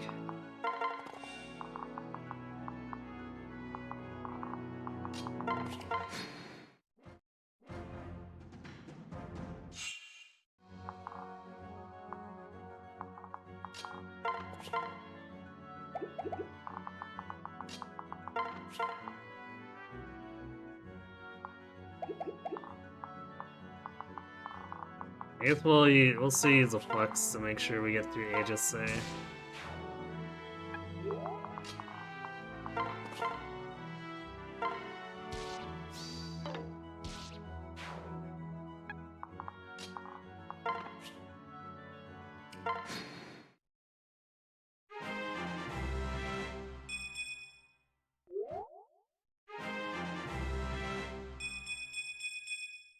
There's some magic.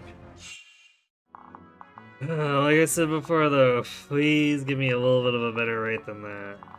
Especially since we need to switch over to using Thunder instead of Flux in the near future.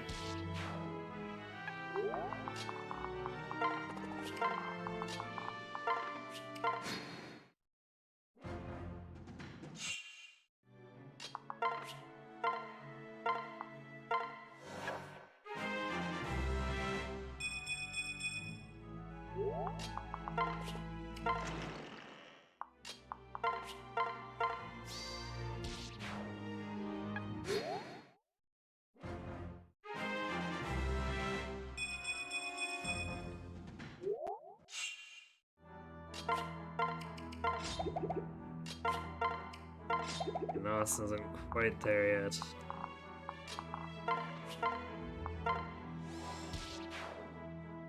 One more magic though, and it's basically the same as the Forged Flux.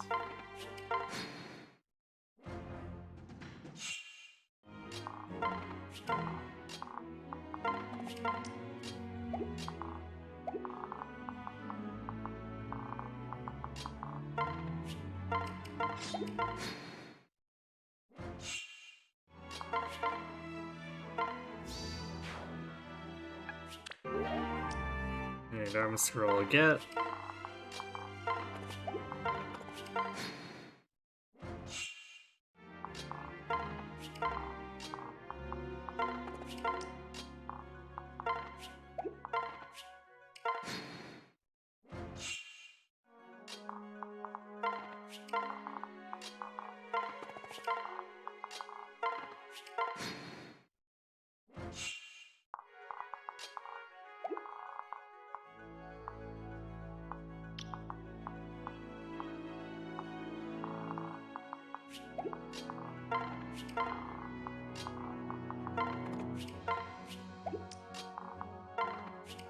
Gonna be a pretty fast and clean take down here.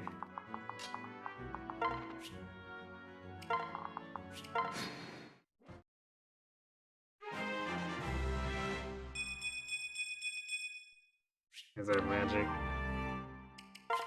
Of course, we get it as we hit the point where we're probably no longer going to be using, or we will no longer be using dark magic. But that's fine, whatever.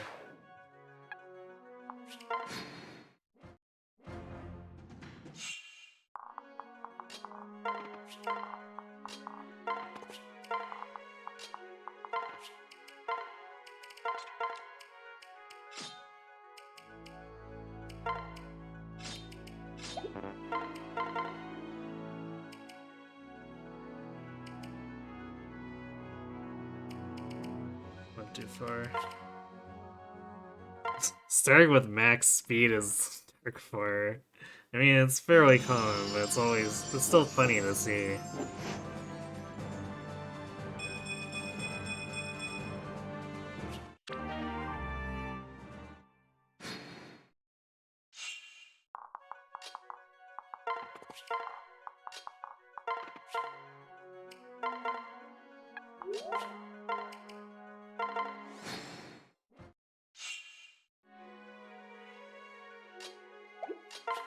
Question is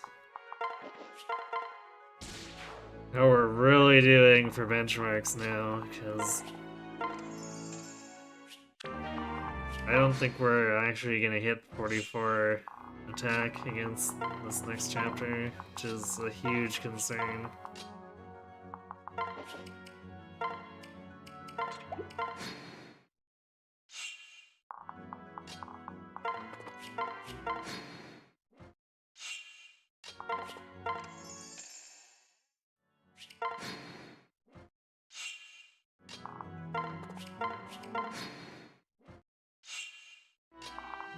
At least I guess with the thunder, it's that solution, I guess, is somewhat semi-usual, where we end up having to do the forged elf thunder early, and then we have to be really careful how much we do the uses in the following chapter.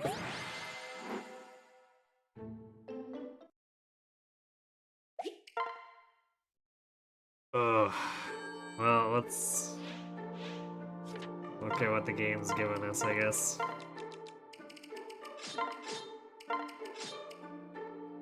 So 36, 38 after tonic. Forge plus 5, so...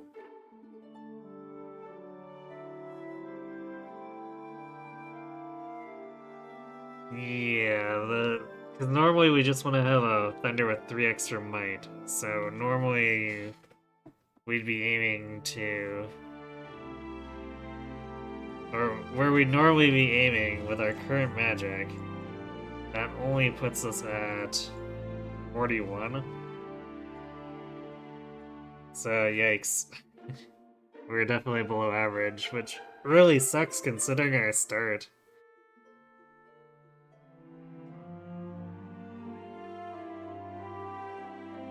It's always really annoying when our magic stalls out that badly.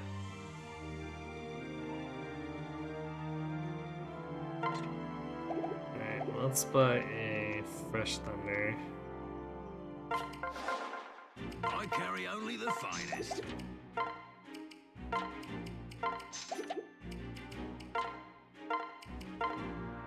So we are still going to want to have the thunder for later. We're still gonna make it, but then we're also gonna forge the elf thunder early.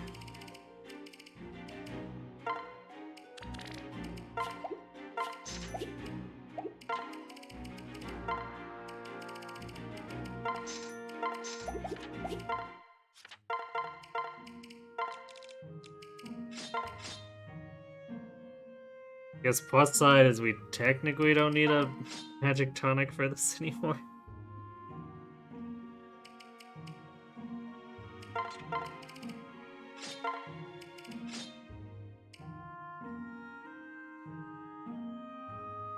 Although we might still, well... These forges are usually so overkill. 51 and 45, I don't see how that wouldn't kill.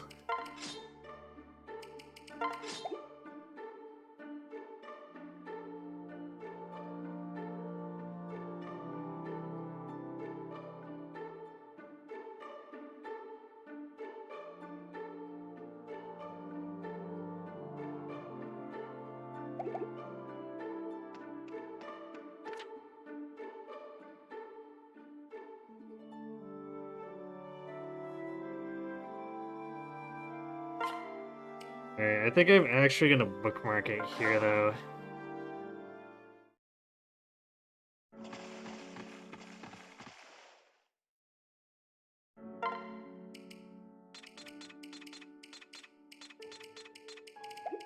I'm still feeling a bit under the weather, so... And, gangrels can be a little long, arduous, so... Let's go ahead and set ourselves up here.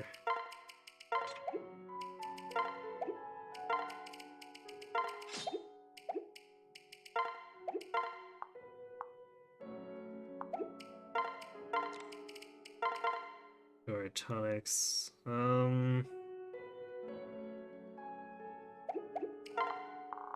I want to do the magic tonic? I guess in case we get enough magic that we can stop using the Thunder.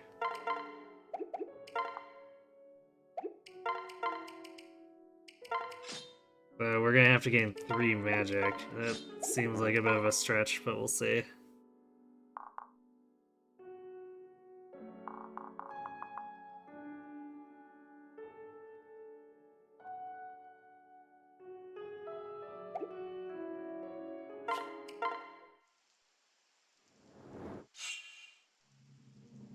Alright. Timer stop. And bookmark. So I'll write that down as...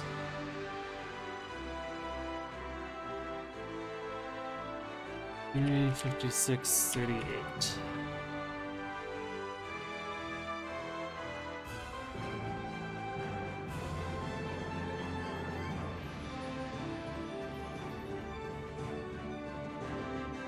Okay, well, good progress, considering that start looked so... Like, it looked promising and then nosedived super hard and looked like it wasn't gonna recover.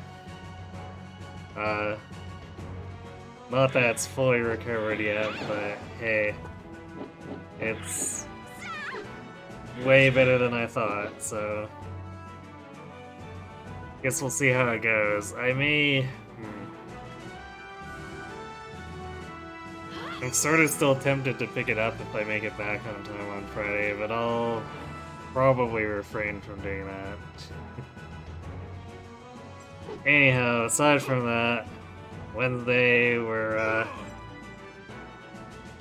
doing some more stuff with both sides of PSO2. I guess also a reminder with that, that's end of that session is going to be the last session where you can vote on the challenges for the Fire Emblem mini marathon. So if you haven't cast your votes yet, make sure you do that. Links in the chat. Kobot's throwing it around all night. And chances are we either do nothing or something comfy on Friday. No guarantees of anything, but Sunday back to Three Houses. So yeah, thanks for watching everyone. Hope to see you Wednesday and have yourselves a good night.